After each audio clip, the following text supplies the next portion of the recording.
Our government has done more than any previous Canadian government to get unnecessary guns off our streets. We have banned military-style assault weapons.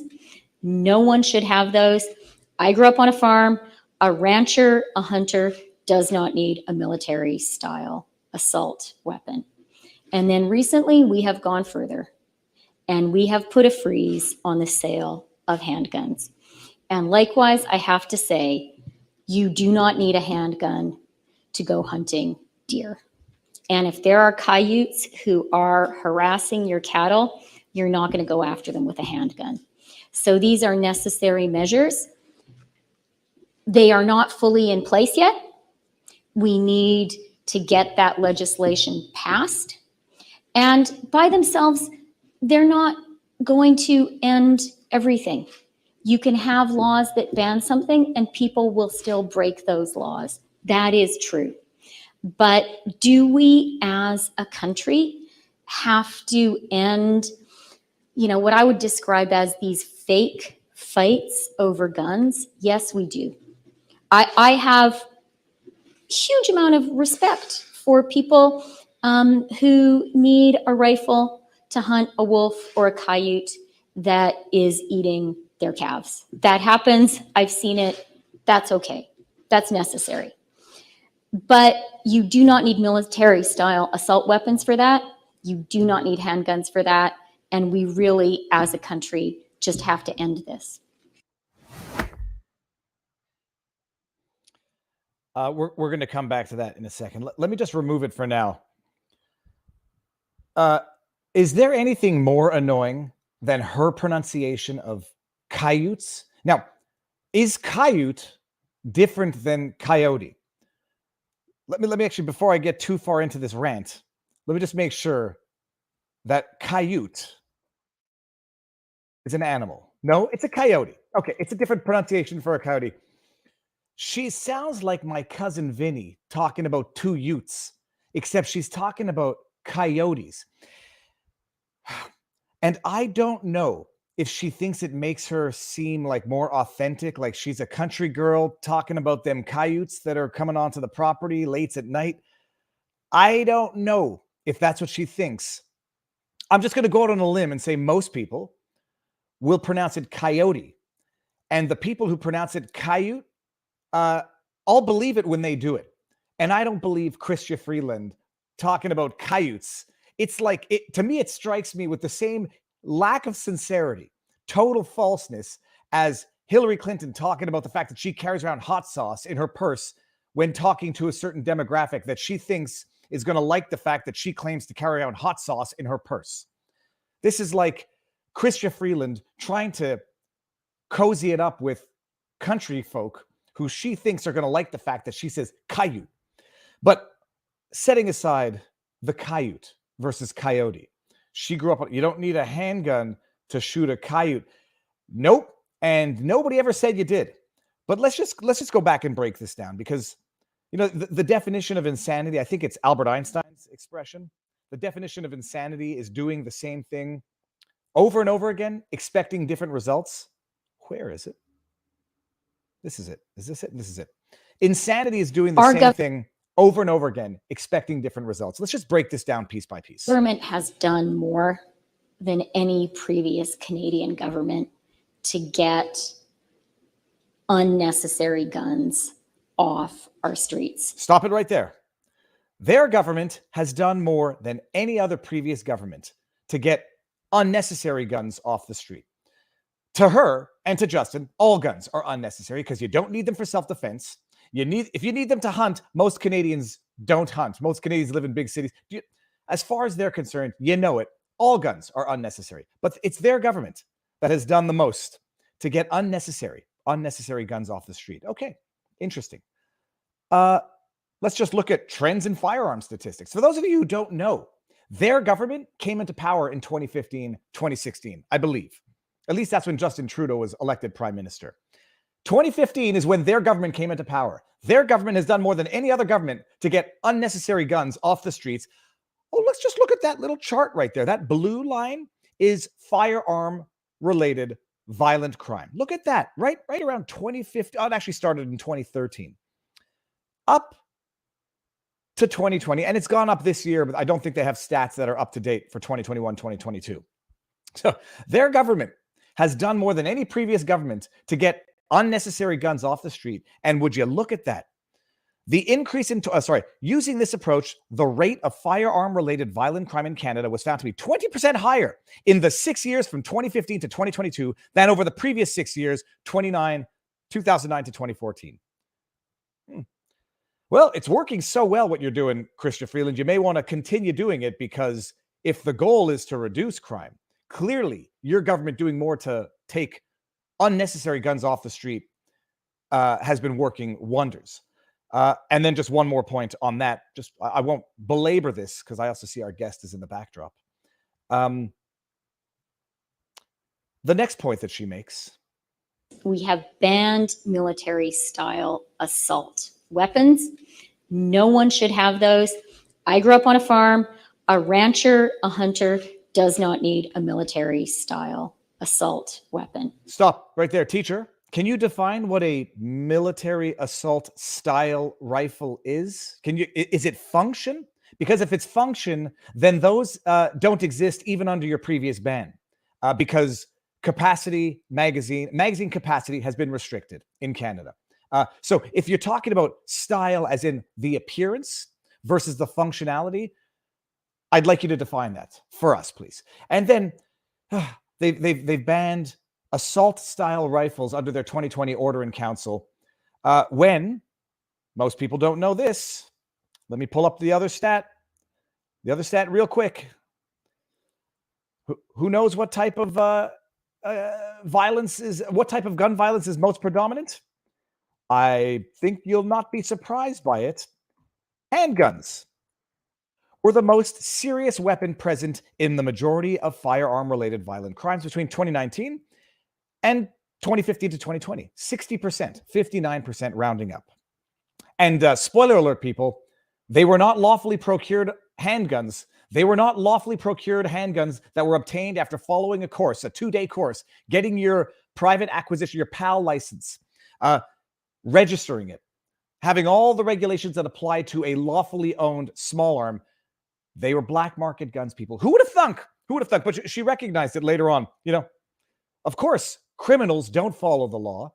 These are only intended to govern law-abiding citizens in the first place. So that might account for why, just maybe why, the government that has done more to remove unnecessary firearms from the streets, which in their mind is all of them, banned assault-style firearms without defining it, has seen a steady increase in gun-related violence, the majority of which is committed with handguns, the majority of which, if not the vast majority of which, are black market, illegally procured firearms in the first place. Nothing to do with the lawfully procured, law-abiding citizens who went through the hoops to get their license, register it, be regulated by all of the restrictions, etc. But no, obviously, if you want to achieve a result that you're not achieving through what you're doing, double down, because government is one of the few institutions that gives itself a raise with each successive failing. All right, rant over. With that said, people, speaking of Canadian failures, the man who wrote the book. Oh, hold on one sec. Let me go get the Amazon affiliate link, because if he's going to sell the book, Viva's going to get his Amazon affiliate cut. The man who wrote the book, How the Prime Minister Stole Freedom. We're going to get the story behind this. Apparently, it's like the #1 bestseller for now. And apparently the author, I don't believe he's had his bank accounts frozen, which is always a plus, is not in jail, which is always a plus. And the book is still available, which is also always a plus. Now, where did I have the link for this? This is yesterday's tweet. Okay, hold on. We're getting there. We'll get there eventually. You know what? No, hold on. We're going to do it right now. Here we go. This is it right here. Boom shakalaka. People, I'm going to copy this, put it here. So if you haven't gotten it yet, go get it. The link is there. Derek, I'm bringing you in. Get ready. How you doing, Viva? Thanks for having me on the show. My pleasure. You know what? I might open up the backdrop so I can see what is going on in your. Okay, dude, where are you? I'm in my basement arcade slash studio. This is where I record on Twitch. This is where I do all my hobby stuff. And for the record, you were talking about freezing bank accounts. The only person who's frozen my account so far is my wife, and it's because of this. So, so bear in mind. Now I know virtually nothing about you. I don't follow you on Twitch, so I've got questions that are gonna, they're gonna be some explorative questions at first. But elevator pitch, 30,000 foot overview for those who don't know who you are, what you do, before we even get into how you came to do what you did. Well, I've started out putting out books just it was like a test at first, and then now it's turned into a full blown career. I'm a full time stay at home father of 3. My wife wanted her career, so I decided to volunteer and say, I'll stay home with the kids. I'm happy to do that. And then Twitch just became kind of a hobby for me on the side. So I do Twitch 3 nights a week over at real_max power, and play a lot of retro games, if you can't tell by what's behind me. Are you able to finish Contra without losing a man? Absolutely. Actually, I've done it once. I've done it once. And what's your best time? My best time for Contra, I'd put it under 20 minutes for sure. Okay, that's good. It's not bad. It gets played often. How much did you freak out the first time you finished the game without losing a life? I can't remember that far back. Honestly, I mean, it was an achievement, but I mean, look, back in the day of being with friends, it was all a competition. It was who can do it first, right? So, I mean, I think I finished that without the codes for the first time. Probably I was about 12 or 13 years old. Oh man, okay, that's awesome. Yeah, I don't think I ever finished it without on the original 3 men until adulthood. And when I did it, it was like a year ago. The kids heard. Okay, so where are you located? You're in Alberta. I'm in Alberta. I'm in Calgary. You betcha. Okay, and so it's an amazing thing. You decide to do the stay-at-home dad thing, and that ends up turning into its own career of sorts. I mean, I presume you're monetizing what you do online.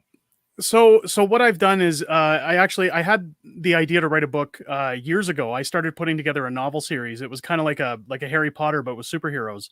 And I launched that book under my other pen name in 2019. I actually had help with character creation from the late Stan Lee when he was still alive. I'd met him at a Comic-Con in Calgary, and he really liked what I was bringing to the table and gave me a lot of his consulting time. So I tried to put that book out, and then COVID hit.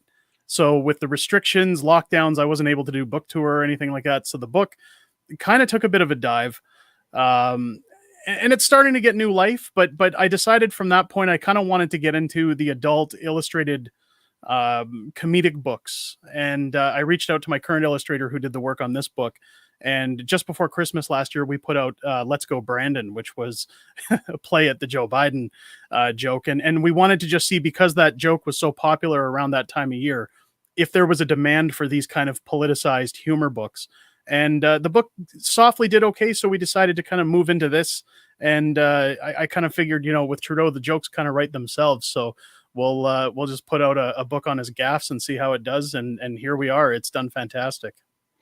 It's amazing. To do something like that, and I might be asking for selfish reasons because I might have a book on the back burner that I have no illustrator for. How long does the project take, inception to first sale, and what's that process like? So for Inception, I mean, for myself, it was during the Freedom Convoy. I had the idea of writing a Justin Trudeau based book. And it was a matter of what's the catalyst to get that moving, aside from just lampooning and taking stabs at the guy. So during the Freedom Convoy, especially when it was coming to an end, when I seen the Emergencies Act getting rolled out and the way that the pushback was coming from the police, as a Canadian, I was embarrassed for my country because I said, I can't believe this is where we've ended up. I watched a number of streamers during that process. So it was right around the end of March, mid-March, when I decided, okay, let's focus on the Freedom Convoy, and let's focus on really digging into this Emergencies Act, because I mean, I knew it had no validity. I knew that, we were going to be questioning these things, whether or not something happens. I mean, that's the jury's out on that still.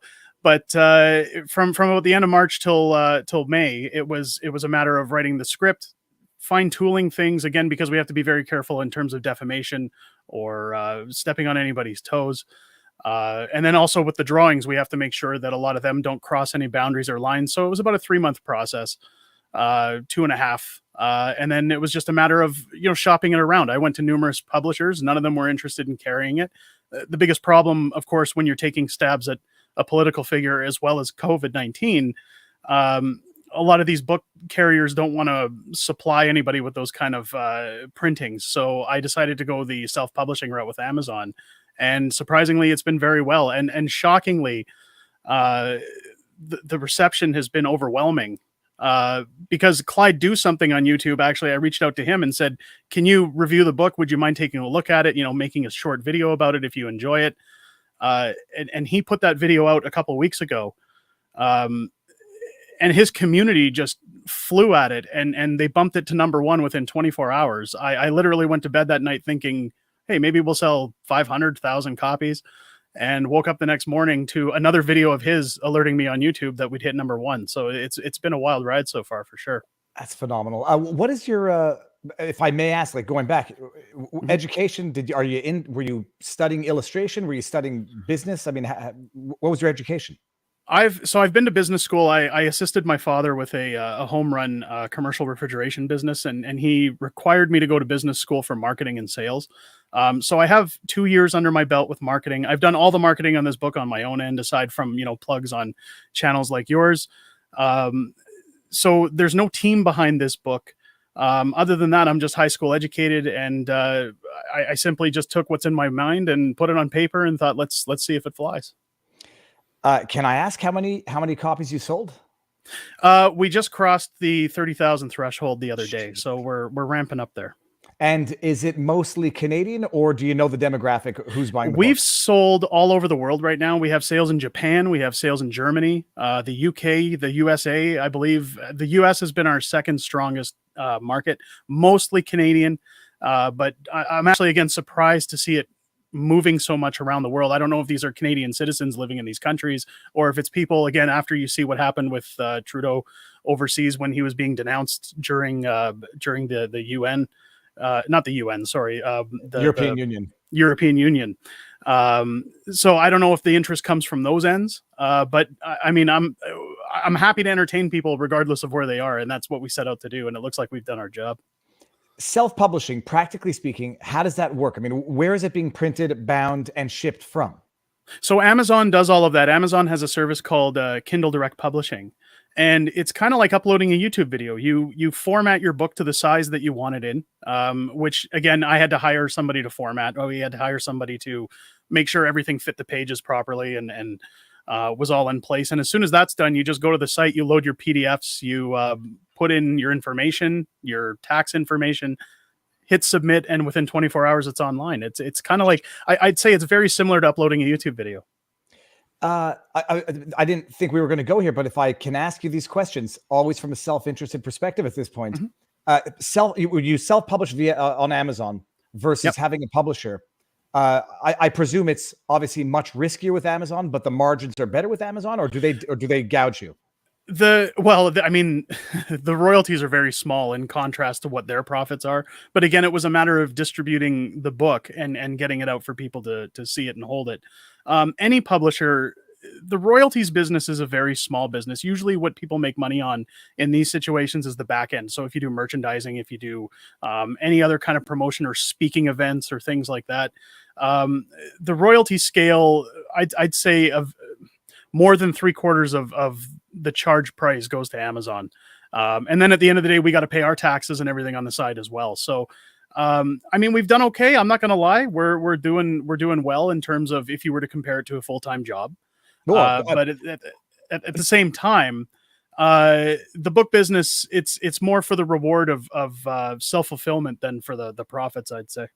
Well, and I don't mean profits on a personal end. I mean, it's good to make money from what you're doing, and especially when you love it. I just mean from a curiosity perspective, is it more risky but more lucrative to go self-publishing versus publisher? The benefit to Amazon is that it's print to order. So, for example, with my previous book, the Harry Potter style book, that was done through an actual publishing company. And for example, when I did my first book signing with Chapters Indigo, they massively over ordered quantity of stock.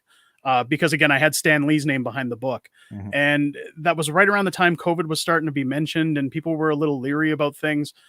So some of those copies sat on their shelf. And what happens is that what Chapters Indigo does is they only have so much shelf space. So they'll end up sending those books back to the publisher. And at the end of the day, the author ends up eating up those costs for the return shipping, the logistics of everything.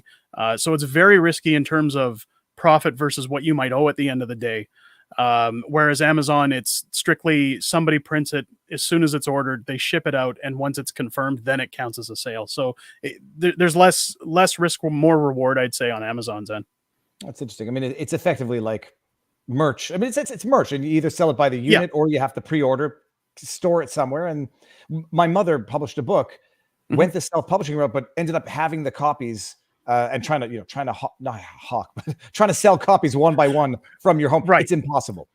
And that is an option. So like Amazon does give me the option to order up to, I think it's 1,000 at a time, 1,000 copies. And I can pay whatever the cost is to manufacture and ship those. But if I was doing, say, a convention or a show where I want to sell them for the price that Amazon sells them at, it's then at my discretion. But like you said, it's almost next to impossible. It's a very hard game. But you had experience in the publishing industry before. What's your Twitch handle, your Twitch account? The Twitch is www.twitch.tv/real_maxpower with no E. It's MAXPOWR. And your name is actually no, your name is not. Your name is Eric Smith. Did you take Eric the Smith. Max Power from Homer Simpson? You know, it's funny. I've had that moniker for years, ever since you could register an online name. I used to live with my brother-in-law. Before I was married to my wife. We've all known each other since high school. And we had a little party on New Year's Eve, and I was running around the house singing the Max Power song from Simpsons. And the next day when I had to register on my console, he says, "Oh, use Max Power." And it's always stuck. It's always been there. So yes, it does come from the Simpsons. Let me see this here. Okay, now I had another question. Alberta, I don't care of the city, but are you big town, small town? I'm in Calgary. It's a big town. Everybody always calls us the Texas of Canada, but I mean, I love Alberta. The people are great. I love all of Canada. I've been in Ontario. I've been in Manitoba. I grew up in Winnipeg and then moved out to Calgary when I was 15. And I've been here ever since. And honestly, I don't think there's any part of Canada I couldn't enjoy myself in. How has it been how has the experience of COVID been in Calgary, Alberta? From out east, people say, it was better out west, less restrictions, but I've been seeing what was going on in Alberta. It didn't look much better than the rest of Canada. How has your experience been? So restrictions here were about the same as everywhere else from what I could gather.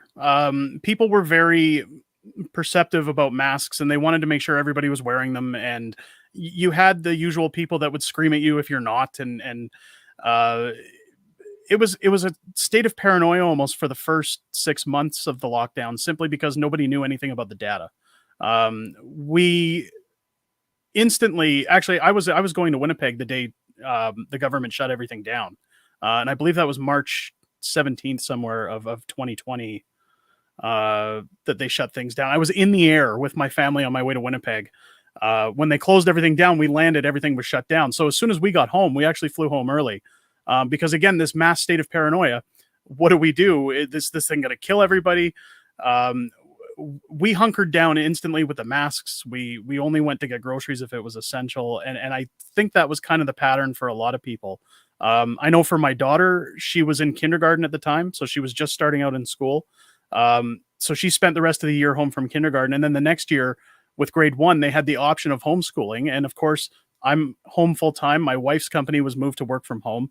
So we both volunteered to have her stay home that year, simply because we didn't know the strain that was going to be on teachers in terms of managing children or any kind of rules or regulations for how kids were going to do school.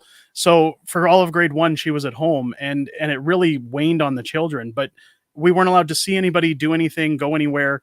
My mother sadly passed during COVID as well on lockdowns, and we weren't able to be there for the majority of that process. But it was from cancer. It wasn't COVID, but even, organizing funerals or being around family, it was next to impossible to do anything. And rules, again, to my knowledge, were followed as much, if not the same as everywhere else. It's just the thing with Alberta is it's a more conservative province. So people just tend to say, okay, these are the rules, I'm going to run with them. Whereas I found out east with people I know in Manitoba, it was, do not come over to my house.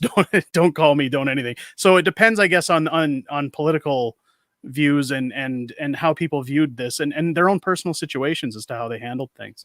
Yeah, you know, not dying from COVID, but suffering nonetheless because of it. People not allowed to be with their loved ones while they were passing in the hospital. Restricted funerals. That's a crime that I'm not prepared to forgive or forget. Absolutely. Uh, Politically speaking, now it's quite clear where you are now, but where have you always been conservatively aligned or critical of Trudeau, or like many, did you actually potentially vote for him in 2015? Well, I can tell you I didn't vote for him, but I'm very neutral on the spectrum when it comes to government. One thing that I've talked about in other interviews where we've discussed children reading this book or the potential of children reading this book is that I tend to criticize all forms of government. There is not one that I trust indefinitely. They all have their agendas at the end of the day. They all have what they want to do for their party or to boost their deals, so to speak, when they're in parliament. So I usually just try to look at the platforms when it comes time for election based on what's transpired over the last 4 years to decide what's best for my situation, what's best for my family, what's best for those around me, and who's offering the greatest side of the coin, so to speak. These days, it's far than few, but I mean, I can honestly say there's been times where I have voted left. There's times in my life where I have voted right. I think that that's the benefit to having a country where you can vote, is that you have the right to decide, that you don't have to necessarily stick to one side of the spectrum simply because you're branded that way. I think people do make mistakes, and I think it's good for some of those parties, especially in Alberta, to put them in check. That happened years ago with the NDP. The Conservatives were in power since, I believe it was the 1970s. And all of a sudden you had this shift in Alberta where everybody went NDP, and Rachel Notley took over in the province. And a lot of people were upset with that. But at the same time, I stood back and said, well, what did you expect? Because again, these guys get a thick head. And sometimes you need that 4 years of being put in check to say, hey, these guys have a voice and we got to do our job at the end of the day. We're here to work for them, not the opposite. And you said you had 3 kids, if I may ask the ages? So I have a 2-year-old, I have a 6-year-old, and I've got a 7-year-old. All right. So okay, and how have they been faring under the last couple of years? You look chill. You look like you might not have been the fear-mongering parent, but how psychologically, how have they done? Well, it's been hard. I mean, it's been hard on all kids. And I've seen it especially with my daughter, because again, she was in kindergarten, moving into that age where you start to make friends, you start to ask to go play with kids and, you know, go to the playgrounds or maybe get into swimming lessons and things like that. So that was hard on her mentally because she's stuck in home, almost like house arrest. Part of the reason I have this arcade behind me is actually we did all this during the lockdowns because these machines started coming out, and my kids play a lot of my retro video games. So we kind of said, you know what, this is something where they can experience what that was without having to leave the house, and it gives them something to look forward to and for us to do as a family. So we really tried to balance keeping them sane, so to speak, with activities. And part of the benefit that we had was, again, my wife was home working at home and I'm off the hook watching the kids. So ultimately we had a lot of free time to sit down, to listen to them, to hear what was on their minds. And there were tough days, but I think in the end, my kids came out okay. I think every child should definitely look into some form of counseling, whether they're in a good or a bad state, because it's good and healthy for the mind. But I think at the end they turned out okay. They definitely don't want to go back, but they learned how to deal, and we were all just as calm as we could be. I think that's the most important thing. Very interesting. And the book itself now, yes, I presume mostly rave reviews, mostly positive feedback. Has anyone gotten mad at you? Friends, family? Have you lost any friends over this? I've lost a few, but again, I have always said from day one, we got to welcome both sides of the spectrum. Everybody's got a right to their opinion. That's what makes this country great again, is that people have the right to speak their minds. Much like C11, we don't want to censor anybody or say that they don't have a right to an opinion. I have had family members who worked in the medical industry say that, you know, they're embarrassed that this is a slam against everything they did. And again, they're free to think that way because I don't live their life. I'm not there 24 hours a day. So I can't justify how they feel versus what they've seen, what they've been a part of. All I can tell people at the end of the day was, look, this wasn't meant to be malice. This was meant to be like a Mad Magazine / National Lampooning kind of things to kind of find the brighter side, because I think over these 2 years, people have kind of forgotten how to laugh.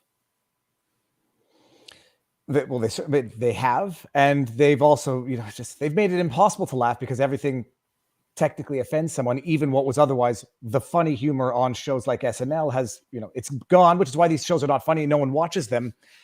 Do you have any plans after this book for another one?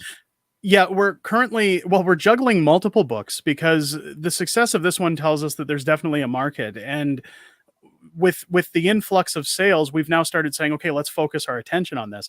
I've tweeted out yesterday that we have multiple books in the works. I wanted to work on Jagmeet Singh next, or a Jagmeet Trudeau joint book. But we also wanted to talk about, the carbon tax and different things where, again, we're not stepping on people's toes. We can be a little more forward with our jokes. So there's definitely other books coming down the pipe. It's just a matter of which one we want to release first at this point. I'm really thinking it's going to be a Trudeau Jagmeet Singh combination. Yeah, that's I tell you, and not every fear hides a wish, and I don't want to give anybody any bad ideas. It's that you can make fun of some people, politically speaking, but then people can raise all sorts of disingenuous arguments to vilify attacks on others. And yes, Jagmeet Singh, might be among the most politically dishonest individuals to go that route and say any attack on Jagmeet is, some form of intolerance. Right. And it's funny you say that, because his book was going to be called The Boy Who Cried Racist. And we were going to touch on the whole, this is racist, that's racist. And then maybe even have a little message at the end explaining this is what racism is. This isn't racist. The process I find, as soon as this book exploded, I was actually contacted by Preston Manning's people. And they said, Preston would like to speak with you. He congratulated me on the book because, again, he's in Calgary himself. And, he told me that he really enjoyed it. And the first thing I said to him was, this was just after the National Post article went out. And that's kind of when it hit me that, hey, this is big. And it's kind of exploded. I kind of said to him, my concern is that, we do have our disclaimer at the front of the book, but, you upset or harm the wrong people. I don't know what kind of doors that opens for legal precedent or to pull the book from markets.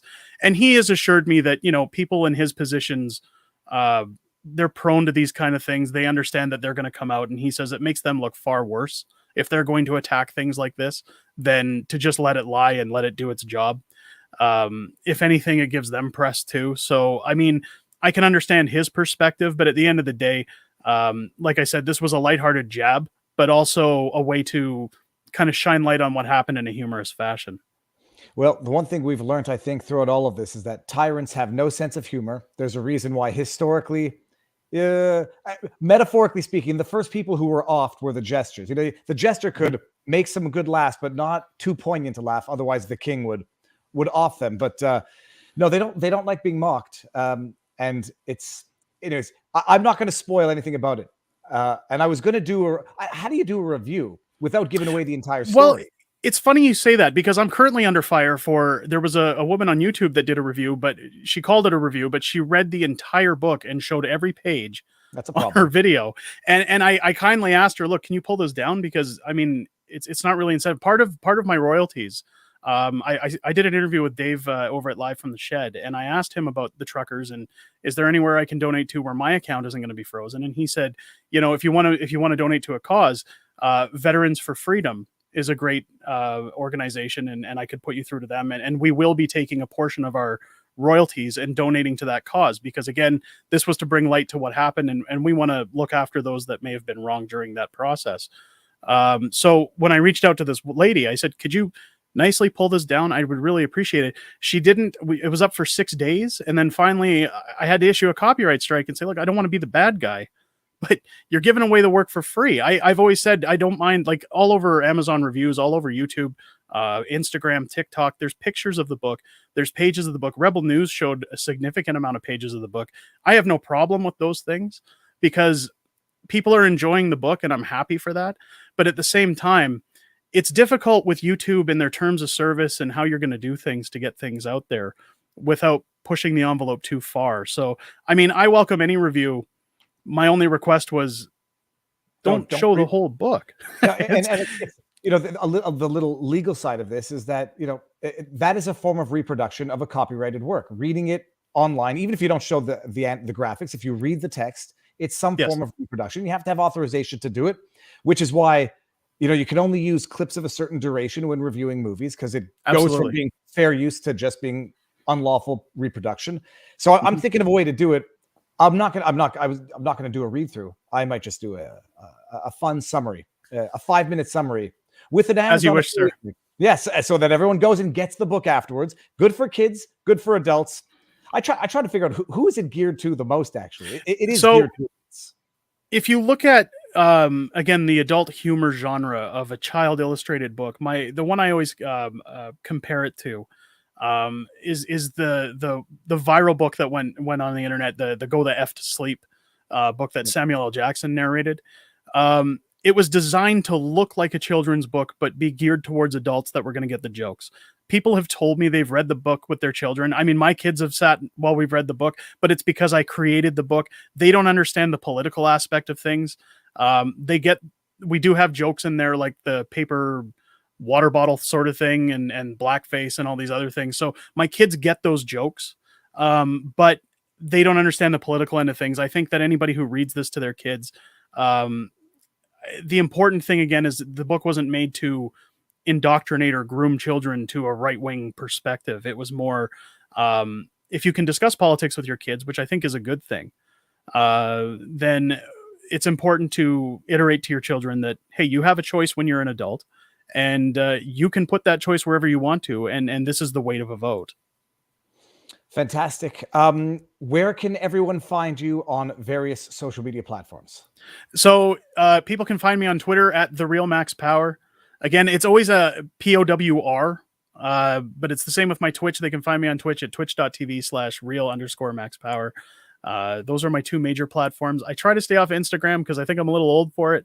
And and Facebook's usually fenced off to personal friends and private family. I've got it kind of locked down. So Twitch or Twitter are probably the two best places to get a hold of me. Fantastic. The book is called How the Prime Minister Stole Freedom. It's fantastic. For what it's worth, buy the book. Keep it. I might want to get a second copy that I'm going to not open and keep intact as a memorabilia. Get in touch with me after, Viva. I'll send you a signed copy. I'm reserving signed copies right now for friends and family, so I'd be happy to send you one. I will text you afterwards and give you my address. Derek, thank you very much. If you do that, let's do this again, and maybe one day we'll see who can finish Contra faster. Super Mario Brothers, the original, I can finish in about 6 minutes. Super Mario 3, I can finish, but it takes a long time, and I have to anytime. Always happy. That'd be fun. That'd be a lot of fun. It would be great. It would be great. We'll be in touch. Thank you very much. Absolutely. Thank you for having me. Thank you. All righty, people. Let's see this here. So #1 on Amazon, baby. We've got the best community on YouTube. And people don't appreciate, actually, there was an article explaining how the bestseller list, like the New York Times bestseller list, works. And it's not always by sales. And let me see if I can pull up that article. Thank you for the super chat. And actually, now that you mention it, I should probably standard disclaimers. No medical advice, no legal advice, no election fortification advice, although we're going to be moving into streaming the January 6th committee hearings, which start in 22 minutes. So Viva, Cotab 123 here. I never asked for, I brought this up before. So Cotab 123 is apparently streaming a panel Friday, 6 o'clock. Check it out. Cotab, thank you. Oh, and then we got this here. Okay. There, I don't have mods, but and I can't pin a second comment, but Cotab 123 live panel Friday. What was I going to say?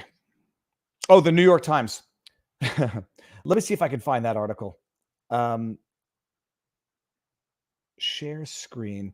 The way they determine how something is a New York Times bestseller, an alleged New York Times bestseller, is ridiculous. I'm gonna try to find that. I'm gonna try to find this here. Okay, let's do this here. We're looking at the same thing. How are New York Times bestsellers determined? Let me make sure we're looking at the same thing. We are. Okay. How to get on the New York Times bestseller list. So Derek has sold 30,000 on Amazon. To achieve bestseller status on the Times, not only do you have to sell at least 5 to 10,000 copies in 1 week, but the sales have to be diverse sales. That is, you cannot sell 10,000 books to a pre-existing list. This was not how the corruption of the New York Times bestseller list is determined. We won't waste too much time on this. We got to get to some Stephen Colbert. The convoluted world of the bestseller list explained.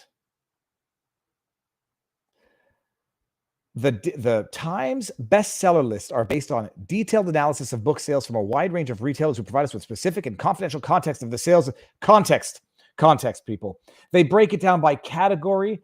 And so you can have the #1 New York Times bestseller in, I don't know, I can't even think of it, children's political works. And you'll be able to say #1 New York Times bestseller when you might have sold, I don't know. Let's see. No, how do I do this? You may have sold like hundreds of copies, and in a certain category, you can say, I'm a New York Times bestseller.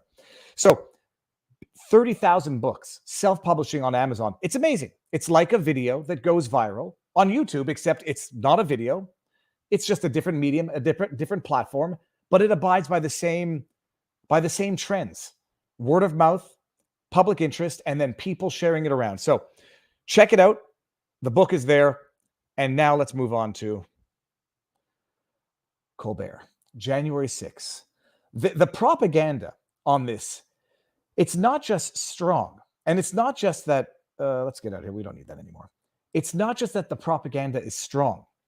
And I understand people are out there saying, ignore the January 6th hearings. It's garbage. It's rubbish. It's narrative-driven, dishonesty, shameless, embarrassing, cringeworthy pretentiousness. I think ignoring it is not the right move. This needs to be broadcast, put on blast, and retorted to.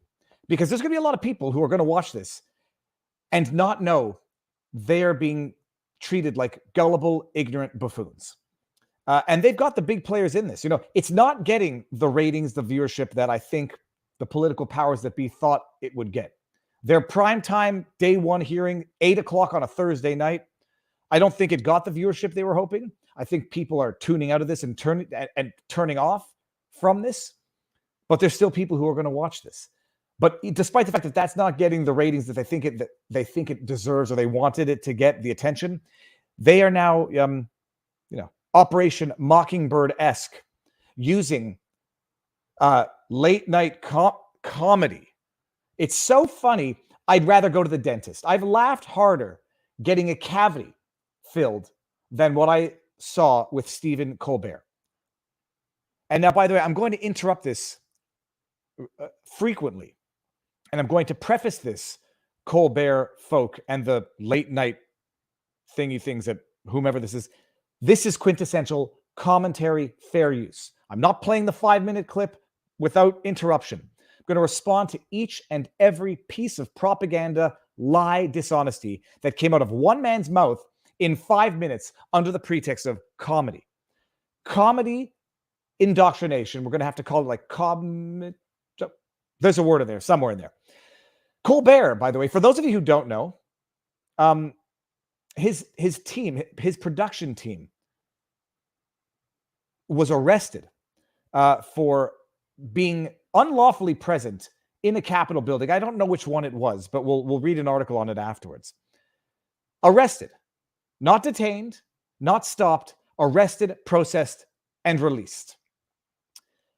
And arguably for similar, not identical. No one's going to claim it's identical. There was no protest going on when Stephen Colbert's Triumph the Insult Dog and whoever those other jackaninnies were. There was no protest going on when they were trespassing, when they were asked to leave the building and then came back after it was closed without credentials, without supervision, and were doing whatever the heck they thought they were entitled to do. Well, the arrest occurred. The news hit. The double standard hypocrisy was there for everyone to see. People who were invited into the Capitol building on January 6th, prosecuted and persecuted to the fullest extent of the law, some detained, for non-violent crimes, some detained for trespass. That's them. These people, this team, entering the building after being asked to leave unlawfully after hours to say they're going to see I don't even think they were taken off to jail. I think they were processed and released immediately.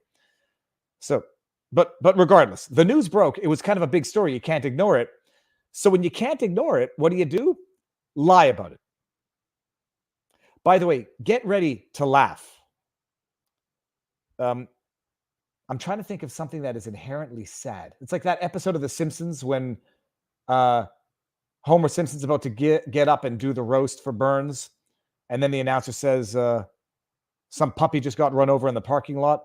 You'd laugh more at that than this, because this is comedy these days. Hey, quick question. How was your weekend? Well, your team got arrested for trespassing, but let's hear how your weekend went, Stephen.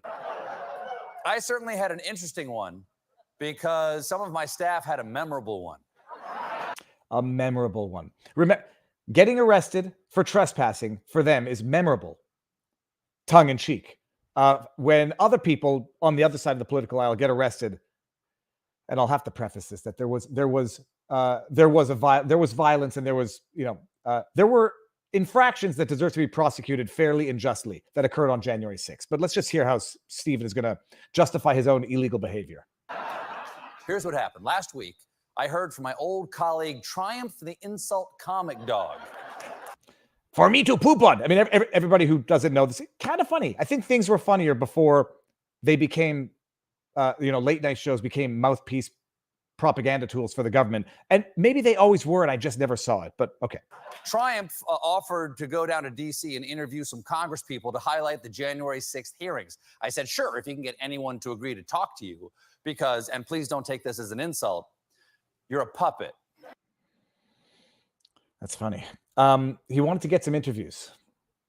Why were they there after hours when there were no politicians around? He'll spin it. They were just getting some like B-roll stuff. We'll get there. Well, he did. Democratic and Republican congresspeople agreed to talk to Triumph. He's a bipartisan puppy. He's so neutral, he's neutered. I feel like I've lost a part of my brain that's supposed to laugh because other people. He's so neutral, he's neutered. Okay, that's hilarious. Bipartisan. I'd like to know the bipartisan individuals that Triumph, the insult dog, spoke with. I haven't seen the bit. Not going to go out of my way to find it. But if it's bipartisan, like this bipartisan January 6th committee is bipartisan, if he interviewed Cheney and the other guy there, who's the other guy? I don't know. Bipartisan. But throw that word in because everybody agrees that what's going on right now as relates to this January 6th hearing is justified, proportionate, and above all else, factually correct. Now, Triumph and my folks shot for 2 days in congressional offices across the street from the Capitol building. They went through security clearance, shot all day Wednesday, all day Thursday, invited into the offices of the congresspeople they were interviewing. And that's very important. It is very important. It is very important because by comparison, some of the January 6 people, and there's video of it, were literally invited in by the police. Some, not all, some broke windows and some crawled through broken windows and knew damn well they should not have been doing what they were doing and should suffer proportionate, reasonable, fair consequences for that conduct. Others were invited in by police, so much so that when they raised that as a defense in one of their trials before a judge, the judge said, how could he be trespassing if he was invited in? And acquitted the individual. The other defendants have not quite been so lucky, either through trial or through pleading. But we'll get there. Now, invited in. Stephen Colbert says that his team was invited in on 2 days. Were they invited in when they were arrested? We'll get there, but spoiler alert, they were not. They had previously been asked to leave and came back without authorization and without anyone showing them around. Can you just imagine like prancing around and thinking, it's cool. It's us. Come on. You have to invite Triumph in. He works on Dracula rules. I don't even get the joke. I feel stupid. I don't even have to like think of something bad, like throwing up, to not laugh. This is so unfunny. It makes me want to throw up. Now, end of day 2, Thursday evening, after they'd finished their interviews, they were doing some last-minute puppetry and jokey make-em-ups in a hallway. When Triumph... Last-minute puppetry and jokey makeups in the hallway. This is about as dumb as the "it's a prank, bro, don't tase me. Don't assault. It's a prank, bro. Learn the joke." Trespassing, being on in a restricted area without authorization. They weren't parading or picketing, I don't think, but they were presumably in a restricted area, or at the very least trespassing without permission, definitionally. Because you're making jokey jokes does not make it a crimey crime, Stephen Colbert. But let's just hear how idiotic this defense is going to be. And my folks were approached and detained by the Capitol Police. Lie, by the way. Lie. They were not detained. They were detained and then arrested. They actually were processed. So they weren't detained, which is stay here. What are you guys doing here? Okay, you're free to go. They were arrested, period. How many of Colbert's laffy-gaffy buffoons in the audience are going to know this? None. And those who do know it are not going to care. They're going to be happy like the guy in Memento. They're going to be happy convincing themselves of the lie so they can go on living believing the lie. By the way, Memento, I started watching movies that I thought were classics from my childhood. I can't watch movies anymore. I mean, maybe that is the proverbial black pill. I started watching Taxi Driver again yesterday. What's her face? Jodie Foster. 12 years old in the movie.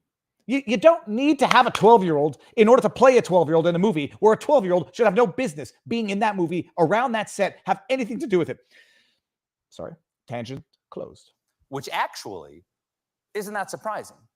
The Capitol Police are much more cautious than they were, say, 18 months ago, and for a very good reason. Oh, really? Oh, we're going to get to it afterwards. They're more cautious now than they were 18 months ago because something happened 18 months ago that showed them they have to be cautious. They have to ask trespassers who are there after hours without permission why they're trespassing after hours without permission. But it was January 6, 2021. It was the Jan 6 insurrection that made them realize this. How many people in Stephen's audience are going to be familiar with the Disrupt J20? Yeah, Disrupt J20 from 2017, when violent protesters sought to interfere, interrupt, and stop the inauguration of Donald Trump. Violent protests. At least one car burnt. Hundreds of people arrested, which means that there were thousands of protesters there. Oh, but no, it was January 6, 2021 that told the Capitol Police that you have to be careful when defending the Capitol building. I'm gonna pull up the homework for all of this afterwards. But yeah, Stephen Colbert says, "Oh, they now know they have to be careful because of January 6th." No, they didn't learn the lesson from Disrupt J20 2017 when they arrested hundreds of people for violent protests to stop the inauguration. It was only January 6th. In their mind, and I guarantee you in their spirits, they don't even know about the Disrupt J20 event, violent protests, hundreds of arrests, and how all the charges were dropped, or virtually all the charges dropped against those violent protesters. But they didn't go into the building. They just rioted violently outside to try to stop the inauguration. They didn't try to stop certification. They just tried to stop the inauguration of the president, the transfer of power. They just tried to stop that. It's different. It's different. If you don't know what that reason is, I know what news network you watch. People in the chat, where am I going? Hashtag confession through projection. This guy right now is going to accuse Fox News viewers of being ignorant, not knowing what occurred on January 6, 2021. Well, Mr. Colbert, I'm going to go ahead and accuse you of misleading your audience and them being ignorant of what happened in January 2017 because you are the pathological propagandist and liar. Yeah, but go ahead and make fun of Fox. I guarantee you Fox News viewers are more well-informed than your viewers. That's not to defend Fox because I go out and criticize Fox when they deserve it, but I guarantee you nonetheless, that Fox viewers are more well-informed than CNN viewers, than MSNBC viewers, and than Stephen Colbert viewers. But less informed than Viva Fry and Viva Barnes law.locals.com viewers. Hashtag shameless plug. So, Bunch of clapping seals. Clapping seals. okay. The Capitol Police were just doing their job. My staff was just doing their job. Everyone was very. No. Unless their job is to break the law or to do whatever they want with wanton disregard for the law. They weren't just doing their job. They were trespassing illegally after hours. Just doing their job. Very professional. Everyone was very calm. My staffers were detained, processed, and released. That means they were arrested, detained, processed, released. Say it, Colbert. Say it with me. Arrested. Your staff was arrested for unlawfully being on a premises without permission after hours, after they were told to leave. They were just doing their jobs. A very unpleasant experience for my staff. A lot of paperwork for the Capitol Police, but a fairly simple story. Oh, yeah, it's a fairly simple story when you lie about it. Let's go blame someone else right now. Until the next night, when a couple of the TV people started claiming that my puppet squad had, quote, committed insurrection at the U.S. Capitol building. Oh my! By the way, do you? I gotta pull up this source. First of all, what? Hold on, I'm gonna do this right now. I gotta do this right now. I guarantee you that was facetious, tongue-in-cheek, and if it's the New York Times that reported it, then I don't care that it's stupid and idiotic thing to say. New York Times, Stephen Colbert, insurrection, triumph. Well, those were the New York Times. I'm pulling up the New York Times article. And I can't because it's behind a paywall, obviously. Let's go to archive. In the chat, if you can find out which outlet said the insurrection as relates to Stephen Colbert, I'd like to see it because I guarantee you. Oh, okay. No, he's talking about, he's quoting Tucker Carlson. Hold on. Here we go. Let's go. Remove. Stop. Yeah, I'm sure Tucker Carlson wasn't being facetious when he said it. He wasn't being hyperbolic or. Why can't I find it? I have it. I just saw it. Late Show. Here we go. This. Okay. Okay, now we see it here. The Fox News host Tucker Carlson took it a different way, saying Friday night that Mr. Colbert's producers had committed insurrection at the Capitol. It's exactly like what happened on January 6th. So we'll take a close look at what the punishments are. This is one of those times when fake news, being what fake news is, pretends not to get the hyperbolic, humorous comparison. Like once upon a time when Maxime Bernier tweeted out that Maoists have, what's the word? Penetrated or what is the word when infiltrated? It was in French, his tweet. He says, Maxime Bernier, the leader of the People's Party of Canada, the political party for which I ran last federal election, tweeted out, Maoists and communists have infiltrated the Canadian government. To anyone with half a brain, which probably excludes most of legacy media, it was obviously hyperbolic, sort of satire, but humor. They cited it as though he meant it seriously, as though he was a deranged conspiracy theorist who thought that Maoists and communists, like physically, not ideologically, not sort of spiritually, had infiltrated the Canadian government. So when the fake news wants to do what fake news does, they pretend not to get the joke, or they pretend it wasn't a joke when it clearly was a joke. I suspect Tucker Carlson is not dumb enough to actually think that what they were doing was an insurrection, but it was close enough in material senses to say that it should be treated as severely as the insurrection. By the way, an insurrection which wasn't. FBI confirms scant evidence of any coordinated effort. Only recently were some people arrested on sedition or conspiracy to commit sedition. Only recent charges, which allow these dishonest liars to continue with that dishonest, inaccurate description of what happened. It was a violent protest, for sure, or it got violent in certain pockets, for sure. Those who got violent or those who destroyed property or those who committed crimes should be prosecuted, punished fairly, as others have been in the past, or as everyone should be based on the severity of their crime. Still call it an insurrection, yada, yada. I suspect Tucker Carlson did not think that this was identical to what occurred on January 6th, but that trespassing in a Capitol building or in a restricted area, it's a serious crime. Got some people still detained.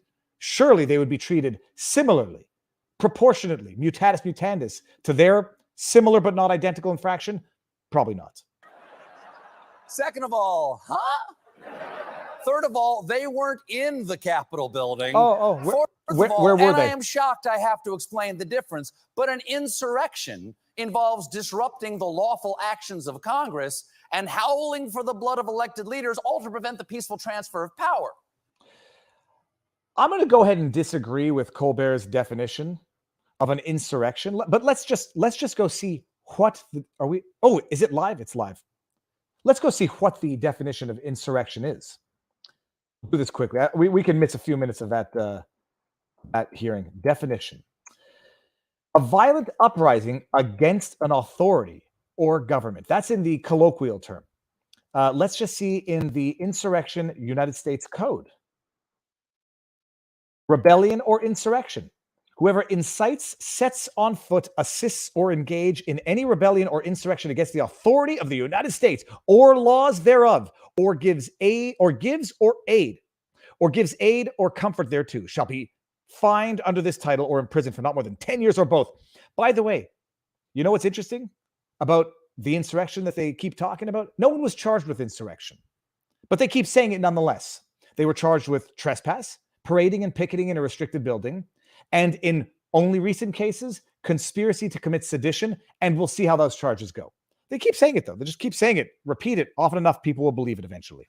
This was first-degree puppetry. This was hijinks with intent to goof. Or trespass. Or trespass, Stephen. Maybe. Misappropriation of an old Conan bit. Now, it is predictable. Clap, Seals, clap. It's really Conan's fault. Hilarious. It's really Conan's fault. Hilarious. You know? Now, it's predictable why these TV talkers are talking like this on the TV. They want to talk about something other than the January 6th hearings on the actual seditionist insurrection that led to the deaths of multiple people. The deaths of multiple people. Those deaths consist of Ashley Babbitt, shot by Capitol Police. Roseanne Boyland, disputes around her death, but some people believe it was as a result of police conduct. The other deaths that these shameless liars exploit mercilessly involve natural causes, medical emergencies, and I do believe they're including Capitol Police officers who allegedly took their own lives in the days and weeks following.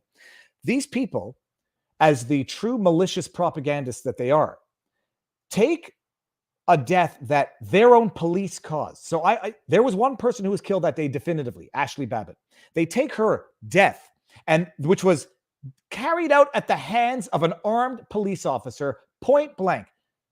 They use that as the death to say how violent this was. They behaved violently, therefore they exploit that death twice. They victimize the victim twice. It's like, and it occurred in different wars or uprisings in the past where literally the opposite side used photographs of the people that their side had done horrible things to in a previous conflict and then passed it off as alleged crimes that their enemy committed in that conflict. They were basically using victims of the people that they victimized, claiming that they were victims of the aggressors when they were actually the victims. They victimized the victims twice in this propaganda, and that's what Stephen Colbert is doing right now.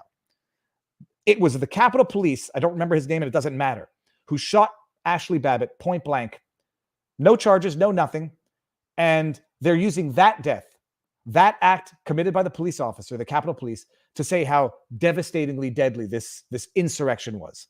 It was a violent protest in certain pockets. There is no doubt about it, period. But to exploit the deaths that were caused by the other and say, look at this. It was so violent. This is Trump's fault. Look what Trump made me do. It's shameless.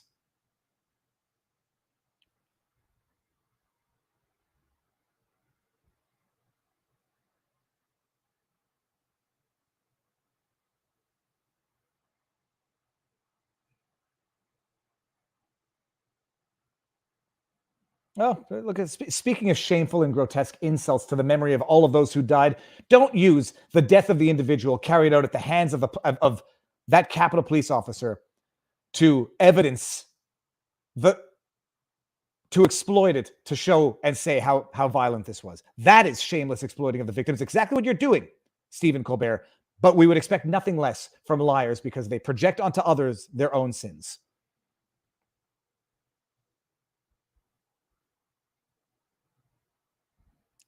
So don't get mad at me for my crime because other people committed more serious crimes.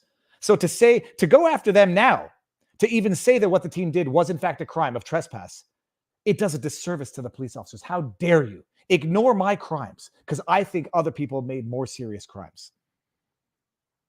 But who knows?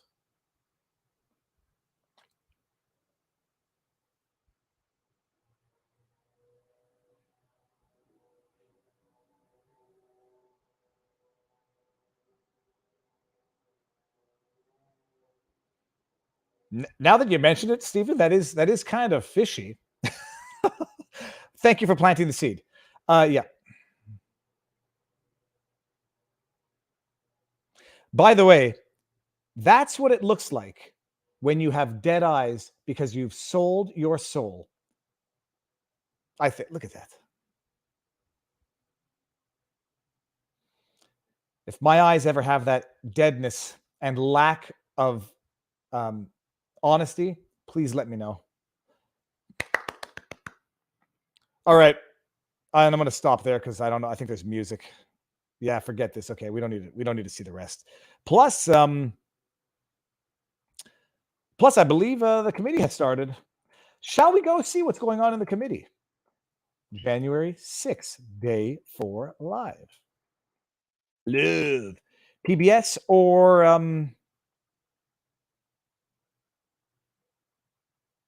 let's try this one.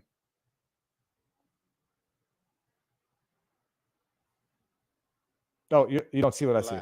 Sorry, here we go. The big lie. That happens, who will make sure our institutions don't break under the pressure? How is the audio, people? We won't have close calls. We'll have a catastrophe. How is the audio? From I have to, good spirits. That's why we're here. We'll present much of the select committee's finding on this matter. First, I'm pleased to recognize our vice chair, Ms. Cheney, Little low. Wyoming, for any opening. So hold on, let's just see. Maybe PBS is going to be My distinguished colleague from California, Mr. Schiff, will present much of the select committee's finding. I see people dropping off. People are dropping out. I'm pleased to recognize I am sensitive, people. Of Wyoming. Although I would say still, let it run in the background. It's important to hear it, even if it's frustrating. Thank you very much, Mr. Chairman. Oh, look at her Today, we will sensitive eyes begin again. examining President Trump's effort to overturn the election by exerting pressure on state officials and state legislatures. We're going to bring in Ratzenberger. Donald Trump had a direct and personal role in this effort. Didn't they already try to impeach him for this? As did John Eastman. In other words, the same people who were attempting to pressure Vice President Mike Pence to reject electoral votes illegally were also simultaneously working to reverse the outcome of the 2020 election at the state level. Each of these efforts to overturn the election is independently serious. Each deserves attention both by Congress. I'm not sure that I can actually stomach this for very long, but we'll do our best, people. As the federal court has already indicated, these efforts were also part of a broader plan. And all of this was done in preparation for January 6th. I would note 2 points for particular focus today.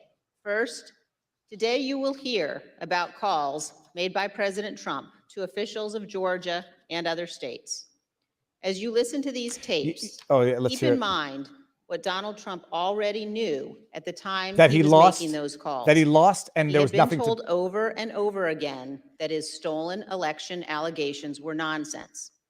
For example, this is what former Attorney General Bill Barr said to President Trump about allegations in Georgia. They're going to get the swear word in again. We took a hard look at this ourselves. Bullshit. They're going to say bullshit. And based Bullshit. on our review of it, including the interviews of the key witnesses, the Fulton County allegations had no merit. The ballots under the table were legitimate ballots. They weren't in a suitcase. They had been pre-opened for eventually feeding into the machine. All the stuff about the water leak and that there was some subterfuge involved. We felt there was some confusion, but there was no evidence of a subterfuge to create an opportunity to feed things into the count. And so we didn't see any evidence of fraud in the Fulton County episode. And Acting Deputy Attorney General Richard Donahue told Donald Trump this. And I said something to the effect of, sir, we've done dozens of investigations, hundreds of interviews. The major allegations are not supported. The by major, evidence yeah, developed. exactly the utility Told of that by whole his own Dominion. advisors that he had no basis That whole for his Dominion stolen stuff. election claims. The main points, Yet he he said, by the way. continued to pressure state Said the main officials points. to change the election results.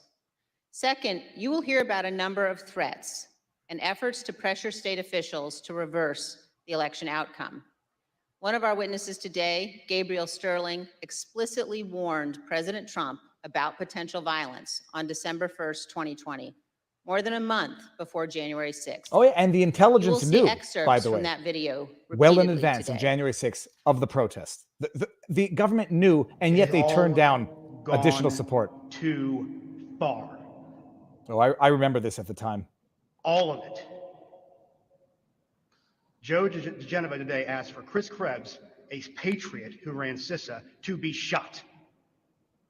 A 20-something tech in Gwinnett County today has death threats and a noose put out saying he should be hung for treason because he was transferring a report on batches from an EMS to a county computer so he could read it. It has to stop. Who's this Mr. guy? President, I'd like to see who this guy's talking You to. have not condemned these actions or this language.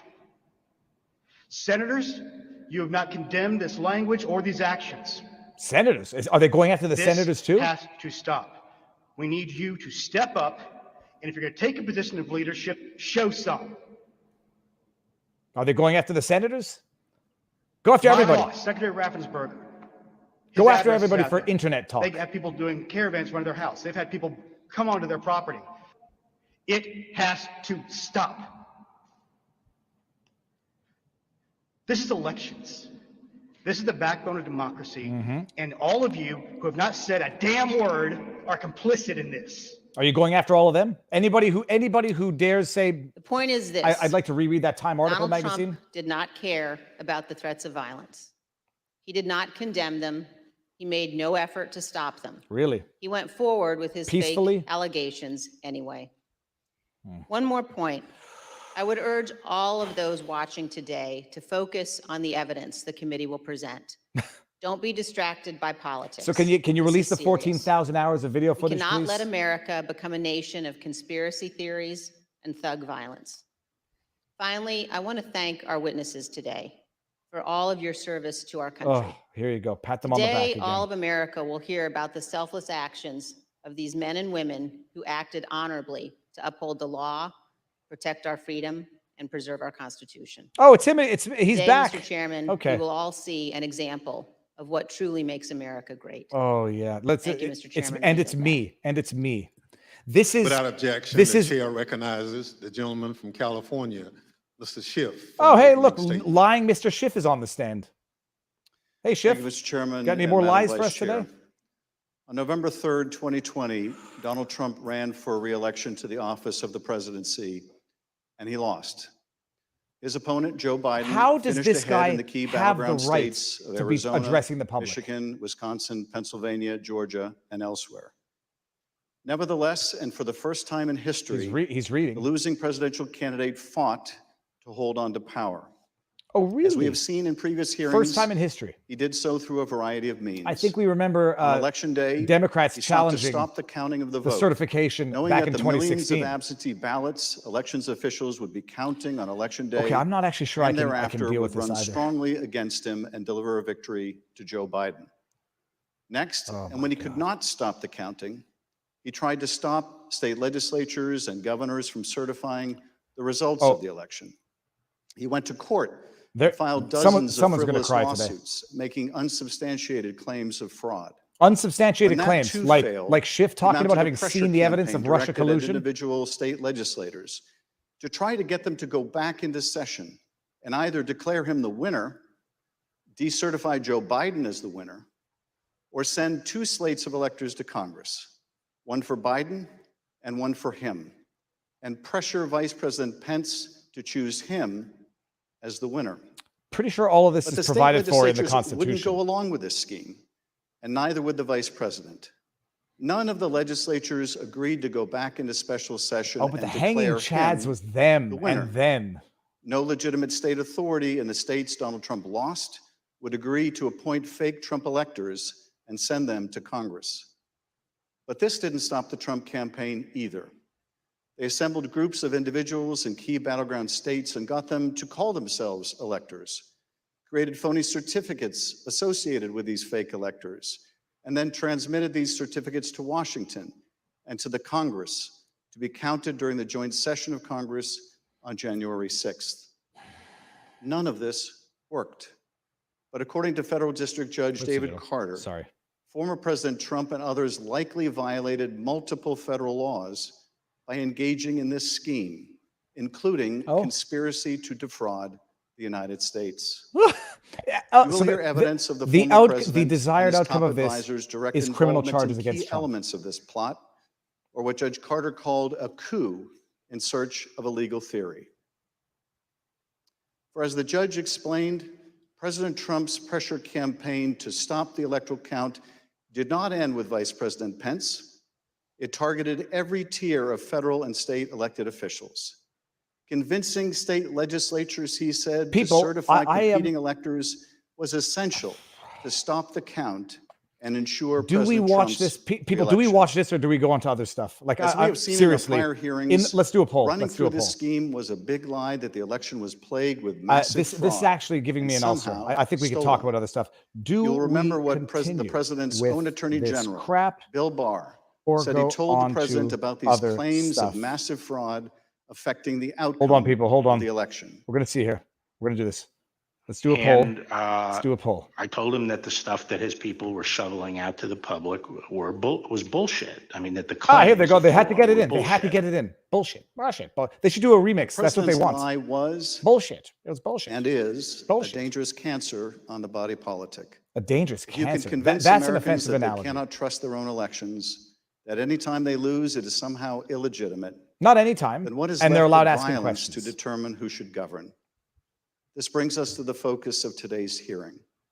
When state elections officials refuse to stop the count, Donald Trump and we'll his get to campaign 1,000 tried to votes, put pressure and on then them. we're going to abide by the When poll. state And it looks executive officials lopsided. refused to certify him the winner of states he lost. 250, he applied 80-20 more pressure. to go. When state legislators refused to go back into session and appoint Trump electors, he amped up the pressure yet again. Anyone who got in the way of Donald Trump's continued hold on power after he lost the election was the subject of a dangerous and escalating campaign of pressure. How many people are watching? This pressure campaign we have right now angry phone 1,967 calls and people. Armed Let's get protests, 1,000 votes intimidation, and see if we all leave too this. often threats of violence and death. Oh. State legislators were singled out. You have to put. So too were statewide elections officials.